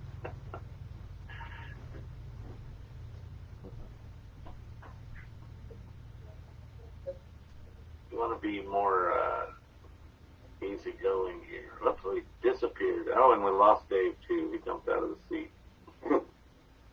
Fell out of his chair when Spencer disconnected. Spencer's back already, though. That's good.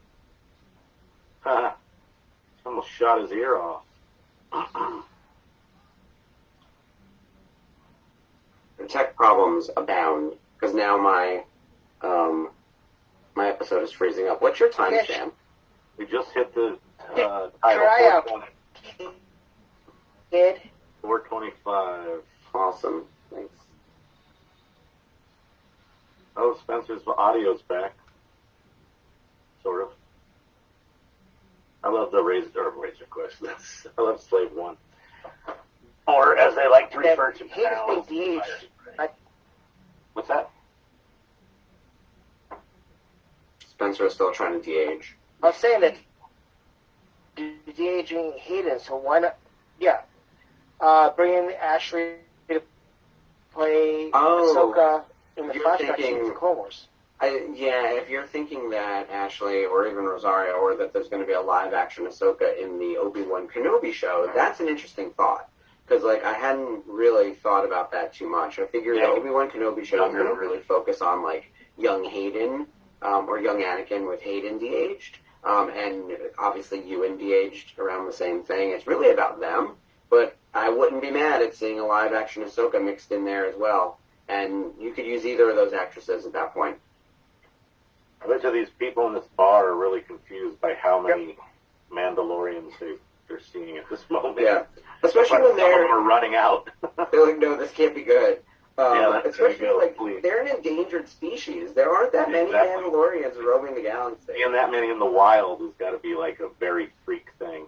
Yeah, especially if you have any clue as to who any of them are. Boba Fett is infamous. Bo-Katan, infamous. And then the other two kind of look like them. So it's like, I'm out. Just leaving the zip code. Exactly. Oh, that's interesting. You're not a Mandalorian. I never said I was. Oh, here we go. We were talking about this last week, Spencer. Yeah. Tornado DDT. Yeah.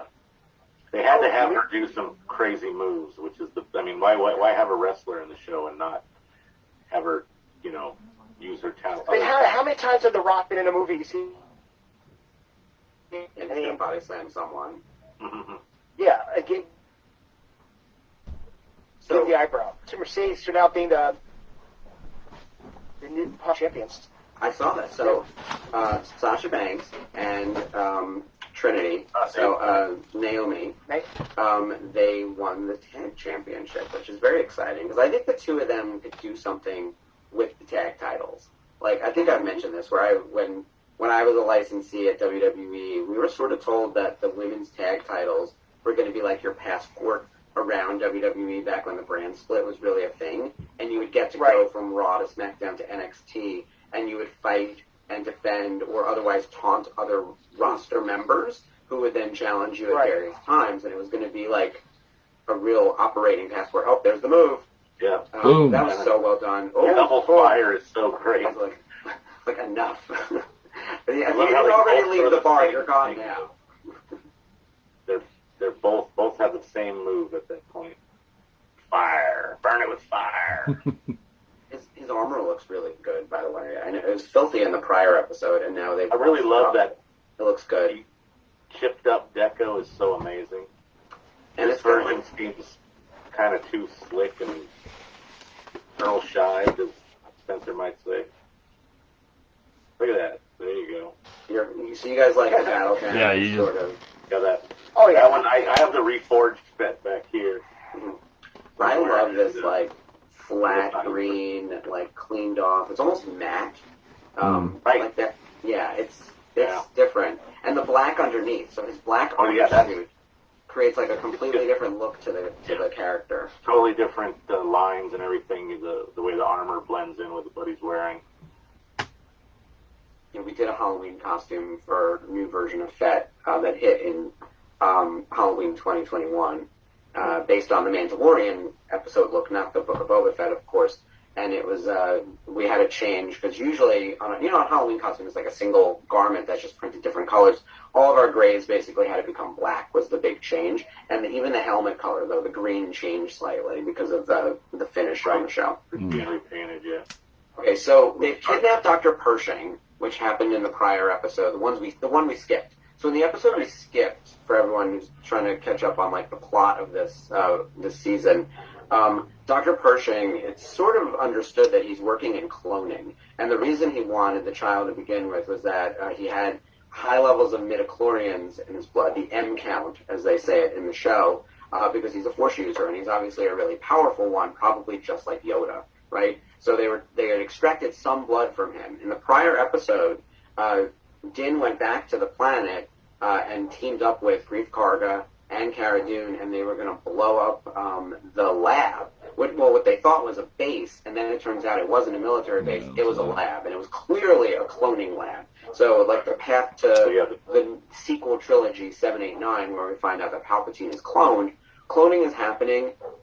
His patch that he wears on his shirt is the same as the Kaminoans from their cloning facility.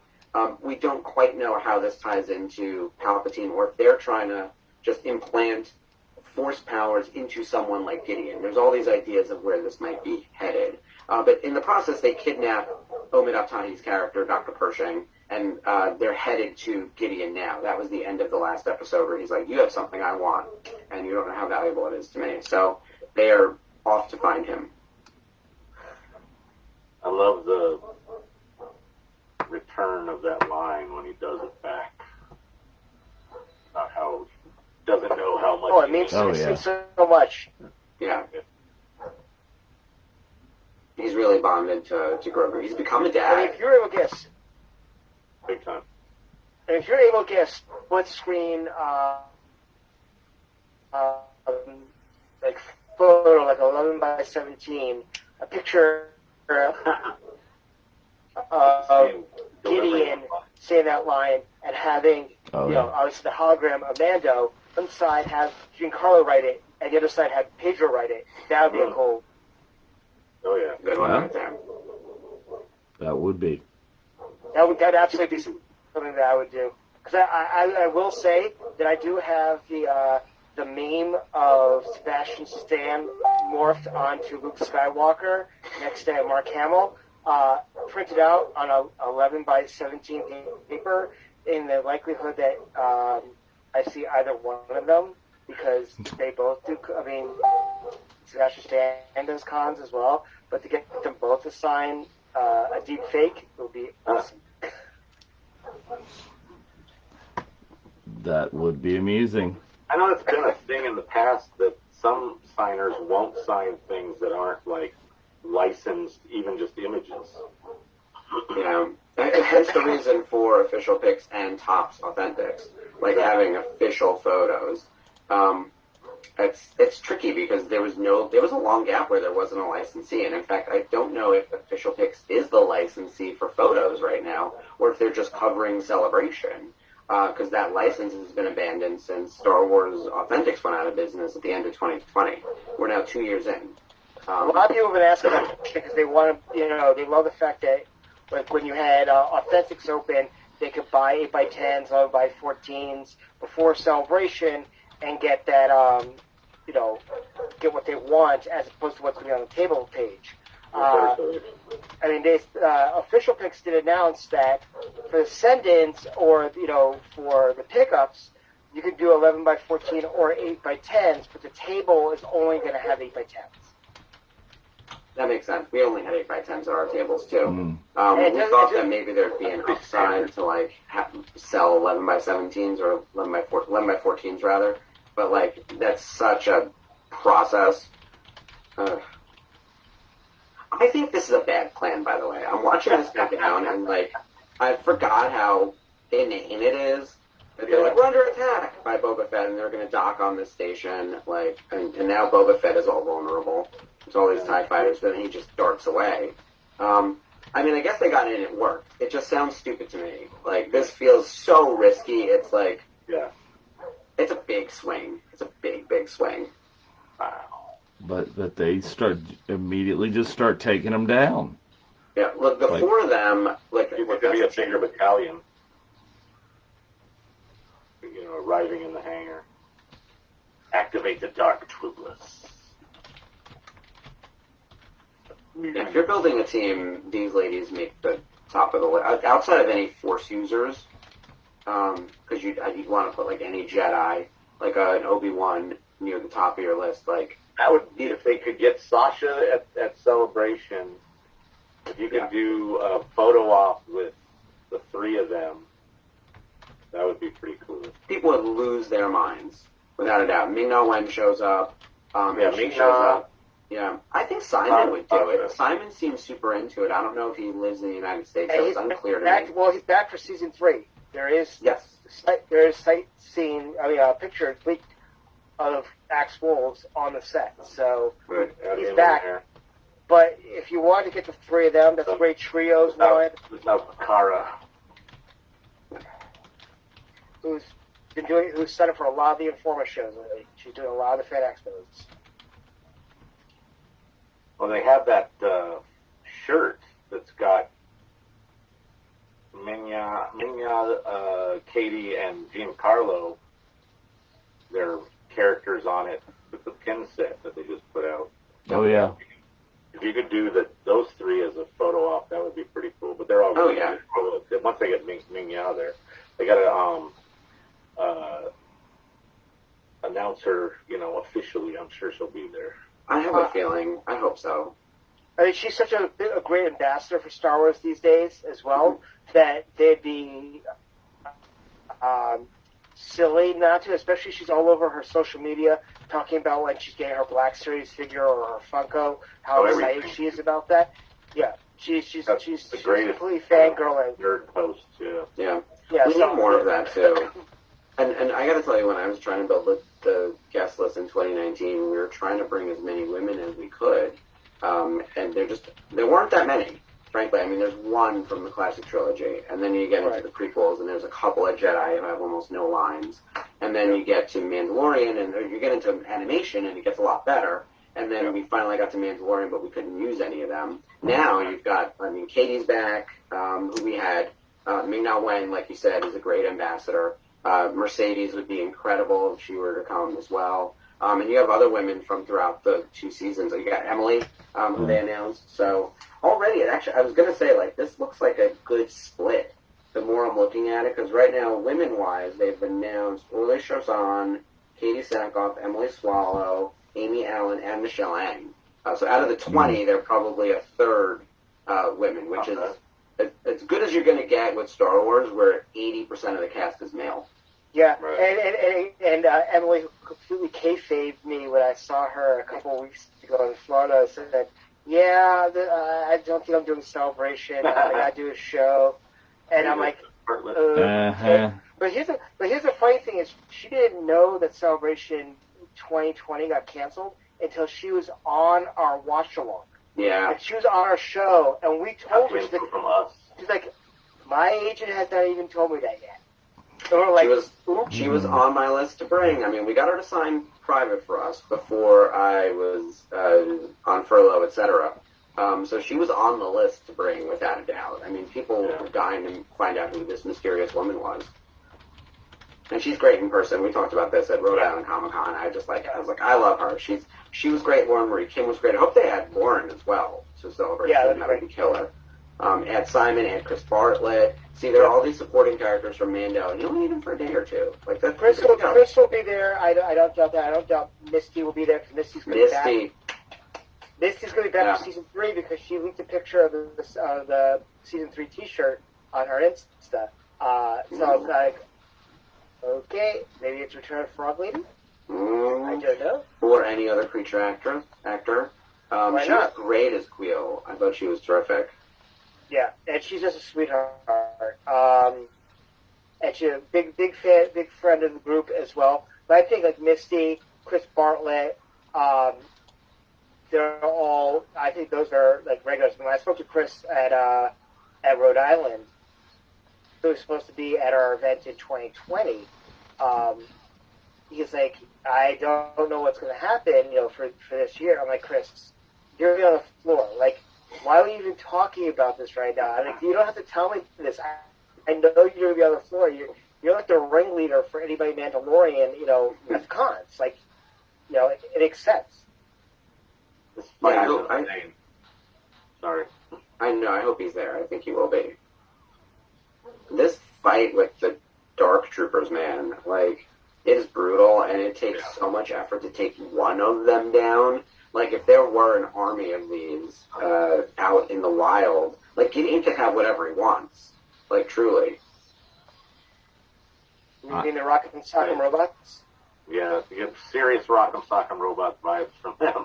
Yeah. And I don't understand how Mando's head or neck hasn't been severed through that punching that he was getting. There's got to be like some inertial dampening something or some heavy duty padding in that thing. Like, you'd think that helmet would bend a little bit with all that force. It was pushing his head back into the actual ship wall. So, sorry, I'm critiquing the show while you guys are talking cool stuff. No, that's what we do. Yeah. Look, this scene, these women, man, and again, this is what we're talking about, like, the organic nature of the way this team came together from various parts. Like, you could see someone on paper being like, oh, this is ridiculous. And then when you get here, it's like, these are the only people I would have picked from the 45 side characters and all these side quests we went on. Like, who do you want shooting at your enemies? It's these 4 people. Yeah, now you bring that up. This is, like, almost the dream team, whereas what we ended up getting in Book of Boba Fett was sort of the B team. Yes. That's a great way of describing it. Like, Fennec was still there, but, like, Boba doesn't deliver the same way Mando. Her and Mando were great, but Yeah. I mean, Chrysanthemum was amazing, but again, but hardly used, right? Like even and then the twins show up and don't really do anything. There's a lot of, I think, missed opportunities in Boba Fett. When we get into that show, I've got some thoughts about like what happened there, and I think some of it is like editing almost more than anything else. right. This is horrible. As he's like hovering the blade over Baby Yoda. Oh yeah, we're just like. He's got to go. He's got to die. This is like evil level, you know. Yeah. This took him up a few notches. How is Giancarlo walking the streets safely? I would feel very like because I remember the death threats. Oh, the death threats for the troopers. That Yeah, was just like. Sudeikis and Adam Pally, yeah. Yeah. Giancarlo the thing is- walking the streets safely.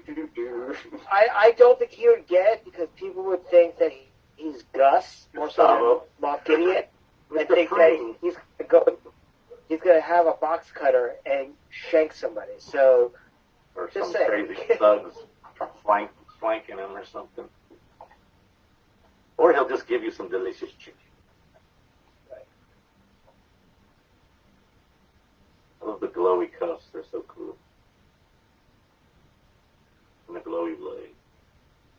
Here we go. He's going to tell you why Bo-Katan wants this Darksaber. And here's the They're so exposition. glowy. she's the great pretender. Yeah. Which we learn about. Like, I'm really the rightful heir to Mandalore. I enjoy the fact that Mando, whenever a new task or responsibility is presented to him, he's like, no, thank you. I just want the thing I came for. I'd like to leave now. He's like, oh, I could rule Mandalore if I stab you. Like, it's that simple. He's like, I don't want to be king. That sounds terrible. He's like, I want the kid and I want to leave. He's very practical when it comes to that stuff. Yeah.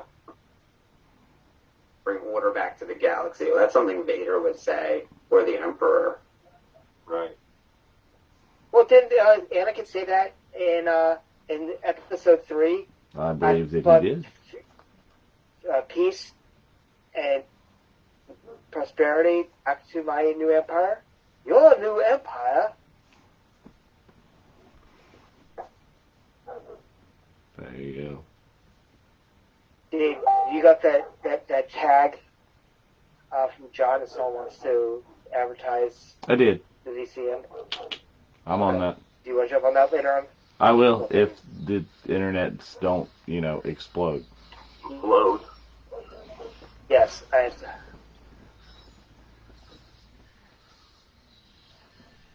Take it I will say, out. given that the two of these guys, they're trained marksmen, obviously, but they're not force users, but they're going to give us a great duel. Like, when you think of excellent lightsaber fights, like, it's always Jedi and Sith, or some dark side user or a light side user. Neither one of them have the force, and yet this lightsaber fight is killer. Well, I think it's hilarious that, Din is just obviously trained in staff and saber fighting. That's the Mandalorians don't mess around. It's just because we have blasters and, whistling birds. No, we're going to teach you how to fight with every possible weapon known to man. Yeah. Mm-hmm. Well, he's part of the religious Around cult, right? Mhm. Like, they're like, oh, We're indoctrinated early. the warlike ones. He probably got a staff as a little baby. Going around, stab. Well, you got a little knife, and you work your way up to the big boy knife. I was just thinking about this. Could you imagine if Look at the look on her face. when Mandalorian's about to end, and if you ever get your battle between Bo-Katan and the armorer that you and Mark, and Bo-Katan knocks the armorer's helmet off? That's what I want. Dun. That's what I am rooting for. I will scream.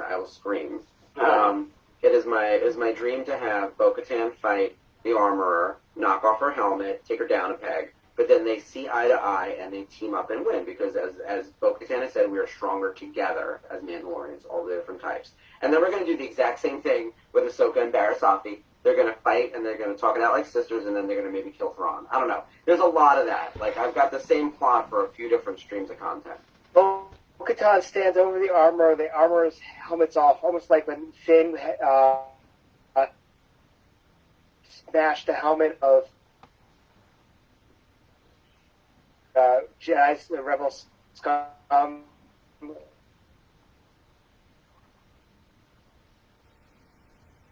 His helmet, look at her and say, "You're no longer a Mandalorian." Yeah. There you go. That would be the ultimate disrespect. Yeah, without a doubt. I love this. This whole exchange is perfect. So even though Gideon lost, he still won, right? Well, he knows. Still It's psychological. living in his head. Yeah. She's not going to take it.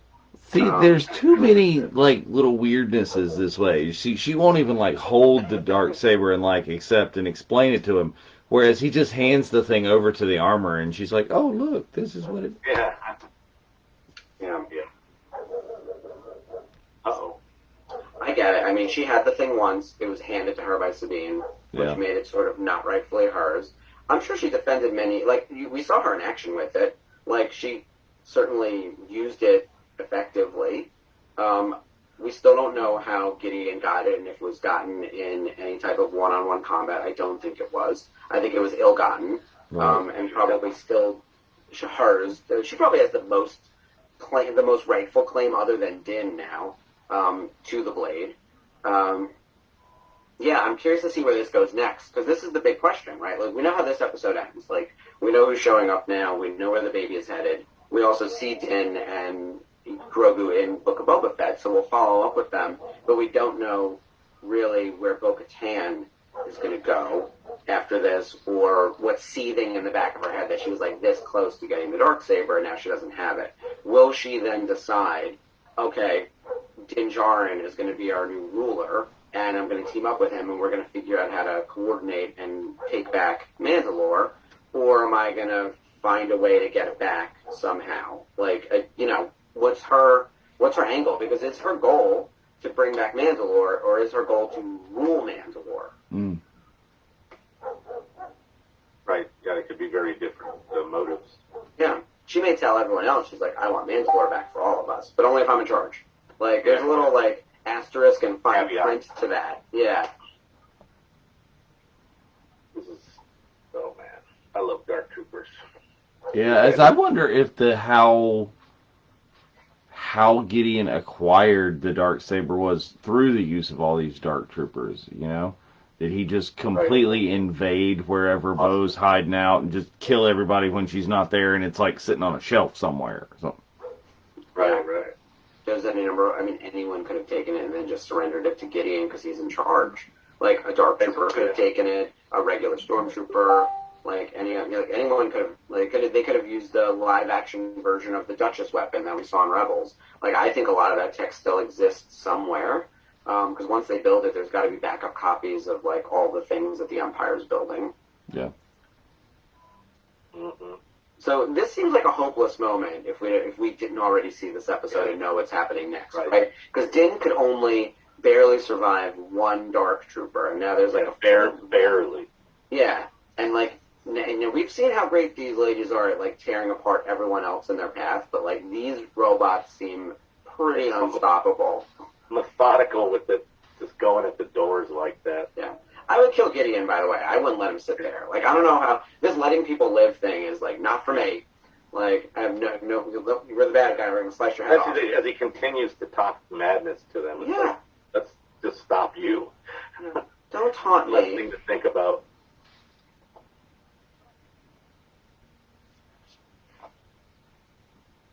They're very systematic, but it's true rock'em sock'em robot vibes for sure, both in the design and the way that they move. Yeah, and everybody's here is just like really intent on fighting their way out of this, as opposed to you have Gideon, you're in the control room. I'm thinking there's probably an off switch. Yeah, there's something. There's some kind of command or safe word, as it were, Fluffy. Fluffy, yes. So, the X-Wing's arriving. We all know who it is. Well, the first thing I saw, I love the retro monitor that just gives you enough information. Yeah. So originally I didn't want Luke. I thought it was too easy. I thought it was low-hanging fruit. But when I saw the X-Wing, I cracked a joke when we watched it the first time. I was like, oh, and here comes Dave Filoni, Trapper Wolf to come save me again. That was a joke I made. But at the end of the day, I was like, it's going to be Luke. even though that's not who I wanted. It's too easy. It was not who I wanted. It was who I needed. Who did you want? Me, I really wanted Mace Windu. Yeah. I was rooting for Ezra. Ezra's my close second, but I wanted Mace. Yeah, but then I realized that he's the MacGuffin of the Ahsoka show, so that wasn't going to be the case. So, being licensee, I went down this rabbit hole of like, who could this be, and who are all the alive Force users? And there's a list out there, by the way, of who survived Order 66, and then who would still be alive at this time period. And there were only a couple of like even possible choices. We know that Ezra Bridger is alive somewhere. We know that Cal Kestis and Seer Junda, from Jedi Fallen Order, are alive potentially at this time period. They were alive prior to the original trilogy. Hopefully, they're still alive now. And then Jason Syndulla, who would still be he'd be adult age. That's the son of Hera Syndulla and Kanan Jarrus. And then Ben Solo's a baby, right? So he doesn't count. But there might be, if Luke was building a school, there might be other kids from that school, but that goes back to Luke. So, Luke is the only one that a casual fan would know. Like, The Mandalorian was actually built for both the hardcore fan and to bring new people to the series because of D+, like, here are new people to join. So, all those other people, like, Ezra doesn't mean anyone to anyone unless you've already watched Rebels. Like, Luke is the only one that you say the name Luke, they know what you're talking about. Yeah. So, I think it didn't in the script or something like that, they actually say it was Plo Koon. Yes. Was it Plo Koon? Yeah. Or was it Kit Fisto? No. Also dead. Yeah. If you also get in the art of season 2, in the art of season 2 book, they actually showed the mock-ups of Plo Koon, and I actually watched this episode's gallery today, and Filoni talked about his favorite character is Plo Koon, and he had them do a mock-up because he thought that this is going to be the worst kept secret in Star Wars history. Yeah. Plo Koon, also voiced by James Earl Taylor in the Clone Wars. Very cool character, but also dead, so not really a likely candidate. They sort of hinted at it for whatever reason. Well, but nobody's ever really dead because, we were all rooting for Mace, who's kind of could be, I guess. I mean, in theory, by the way, you're right. Like, this is peak Luke.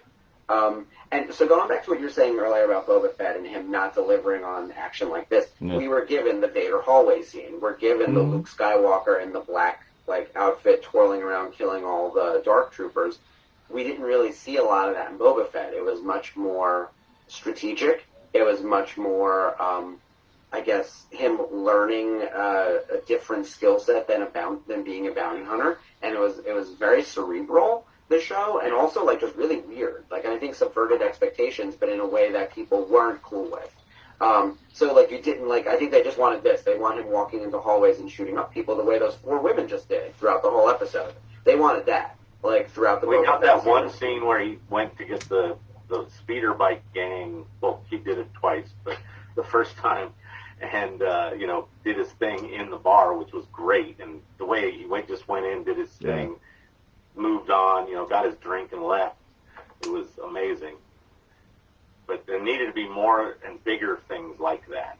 Yeah. Yeah, for sure. I mean, we got spoiled with the last episode we watched. Is coming in, you give him everything. He's beating people with the gaffy stick. He fires the knee rockets. Yeah, exactly. He just everything. Blew his whole wad. They also used the Slave One sound effect explosion. Yeah. Okay, this doesn't look as bad as I remember the CGI. It's fine. There's a couple of scenes where it's better than others. And a lot of it has to do with his face, just the way it moves when he talks and stuff. Are you a Jedi? It's what do people in the galaxy not know about Jedi? It's what kind of question is this? They're weird and aloof.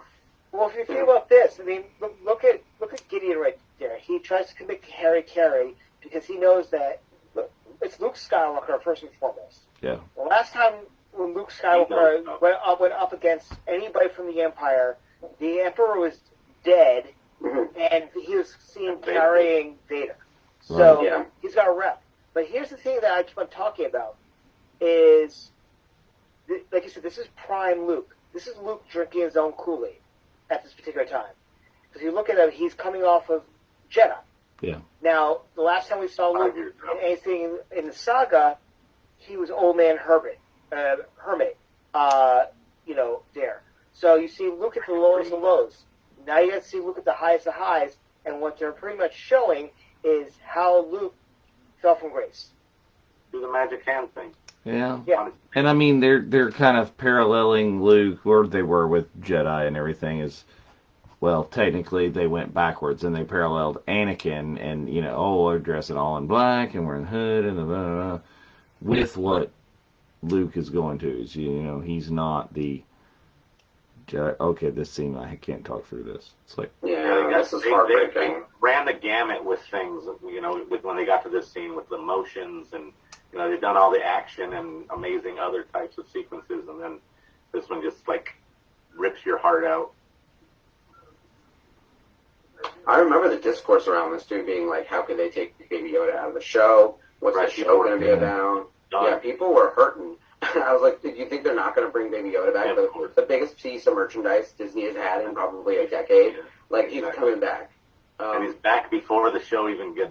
That's the best part. I was like, we handled that in the in-between. He's back, guys. If you didn't watch Book of Boba Fett, don't worry. We'll catch you up in, the little recap at the beginning. Yeah. I love this, though, with him taking his helmet off and having that... And then R2 rolls in. Oh, yeah. It was very emotional watching this. And when he's talking to Grogu, I'm thinking he's saying, "Holy shit, it's Baby Yoda." Exactly, like right here. Yeah, and you made it. Like this old guy, what's up? He would. We'll find out if he. I mean, we know this at this point already that he was in the Jedi Temple. Right. R2 probably knows him. So yes, you would think they would have crossed paths. Yeah. Well, our biggest joke is that we're trying to figure out who's the one who took Grogu from there. Dave's going to pull out the Kenner toy. He doesn't want to go with that. The Kenner toy has this big hole at the bottom. He could have squatted. You're not alone in that. There are people who legitimately think he was smuggled out in R2, right. Or that.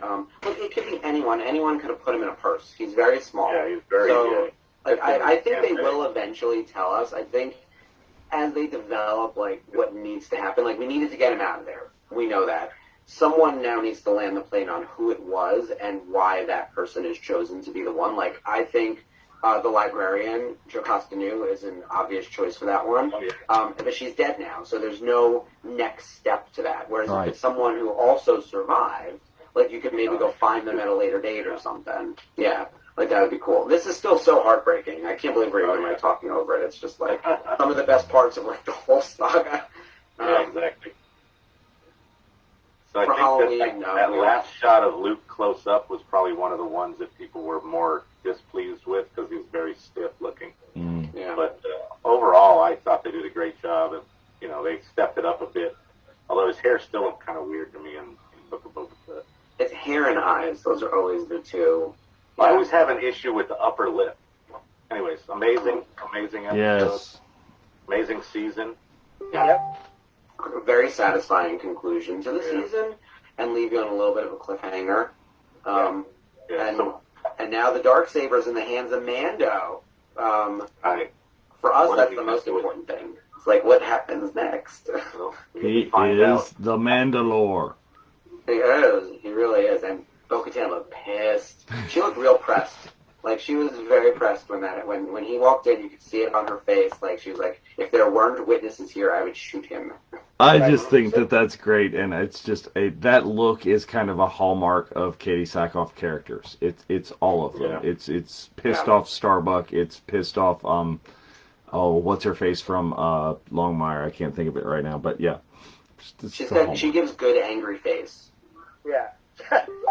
So Jonathan wants to know what your thoughts, Mark, were on that reveal of Luke at the end there in terms of...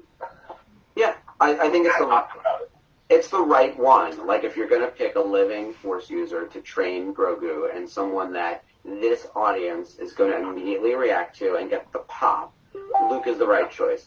I was sort of hoping for Ezra, but it wouldn't have the same effect. And honestly, him being the MacGuffin for the Ahsoka show. Exactly. Probably makes the most sense. I'd like him to be found in the season 1 finale of Ahsoka, and then he joins the cast for season 2. Right. Again, I'm scripting that one too. Right, yeah. So all my scripts. But right, I love, and I thought they handled Luke really well, and they gave a lot of us, like our demographic, the badass Luke that we were wanting, the Vader hallway scene. Yeah. And I thought it was well executed. Super cool. Super into it. Yeah, I was thinking similarly along those lines. But it was an excellent episode. It was great to No, see it's you. absolutely fantastic. Yes, and Bo-Katan has the resting angry face, the RAF. That I was trying to figure out what's the acronym for that one. RAF, But yes, Reborn, so Yep. but no, awesome. I can't wait to find out. Obviously, we got so much good Star Wars coming back this year. We got Kenobi, we got, maybe just finished up. Andor's finished up. I'm just excited. So we got some great things coming on. And so we got 2 more weeks left of this particular show. We got that Star Wars Funko show starting next week, June the 6th, which is a Monday night. We're going to start the new Monday Night Wars. And I watch we get more ratings than Raw, which would be funny as hell. You could do it. Just need hundreds of viewers. There you go. With Rebels Revisited, which is going to be a completely meta type of show. Lack of a better word, the ad for the show just went up on our page. So very excited. Right. So make it so, sir. But yeah, we're very excited about everything that's going on. Before we close out tonight, Dave, any comments or anything? Just thank those of you who are still watching us, and after all the technical glitches, for whatever reason, it decided in the second hour got way better. to get way better and do whatever. We don't know. This will eventually be re-edited and pieced together and figure out and find its way to the virtual Cantina network. So maybe you can follow along with the first hour. But thank those of you that are still here. It's always fun and exciting to be watching Star Wars, and hey, thanks. Absolutely. Hefe. Just looking forward to next week's episode over here. Oh yeah. Look above at chapter 5 and 6. Going to be some great stuff there, and continue on this little path, as it were. Been a fun ride so far, so we're almost to the end. I've loved this. I think, we've been looking for a long time for an angle into some of the storylines, and we tried maybe too broad with Ahsoka initially, but when we decided to segment it like this, it showed that it's worked, and showing continuity between the animation and the live action, and which goes back to we just live in the Filoniverse. That's basically what it is. The continuity is phenomenal. When it comes to that, comes to that kind of stuff. So I'm very excited. And Mark, before we close out, anything? Yeah, thank you guys for inviting me to be a part of this, and then setting me up for my own show. I can't wait. We can't either. In June. I'm already ideating with Ashley as we speak about content ideas for watch-alongs, for long-form discussions, for guests you might want to see, for listicles. So if anyone has any ideas, shoot them our way. Add me on Facebook, follow me on Twitter. I'm Darth Von Olin. I'm Darth Von Olin on Instagram also, if you have any ideas for the Rebel show. And then I'm just super pumped about Celebration. I'm so happy to actually say out loud that I will physically be there with Denuo Novo, because I'll be able to interact with all the fans and answer questions about the products and stuff. So I'm gearing up for interviews both before the show, so starting after May 4th, and then at the show. If you guys want to come to the booth, let's do some video tours. We will be there. Oh, yes. If you guys want to broadcast from the booth, we could do something too. We could figure out something for Virtual Cantina at the booth. If you want to do something it couldn't be super long form, but we're gonna have. I'm creating space for that. I want there to be activity in the booth. That's not just me hawking product. I want it to tie in. Well, it could be us hawking your product. That's right. As well. We can do that too. There we go. Complete show. Yeah, done and done. Going over product is gonna would be fun either way, I think. So that could definitely be something that we could be down for. I know Dave would be as well. And speaking of that, those of you who are watching, if you have not liked and subscribed to the Virtual Cantina Network, tell all your friends. We need to get more than 1,000 subscribers so we can go live from our mobile devices right there in Mark's booth. Yep. That's Exactly. ideal. So it's going to be absolutely awesome. And also, don't forget, Tuesday the 24th, the Not So Virtual Cantina at the Hilton Anaheim, then followed by the big Bunta Eve Cantina on the 25th. Karaoke, autograph signings, book signings, podcasting, swag galore, merchandise, food, drink, and all the above. And it's free to get in, people. It's going to be the event to kick off your celebration experience. This is going to make you, if you're a newbie to celebration, you're going to meet so many people there that you're going to meet for the rest of the con, run around with, and have an incredible time, and then you're friends for the rest of your life. I can tell you flat out that the amount of people that I met at the last celebration from our events, just from talking in the group and then being at the events, are some of my best friends in the world. So I easily can say that without a question in my life. So once again, from Jeff, from Dave, from Mark, this is Spencer saying, this is the way. This is the way. May the force be with you. All right, everyone. See you next week.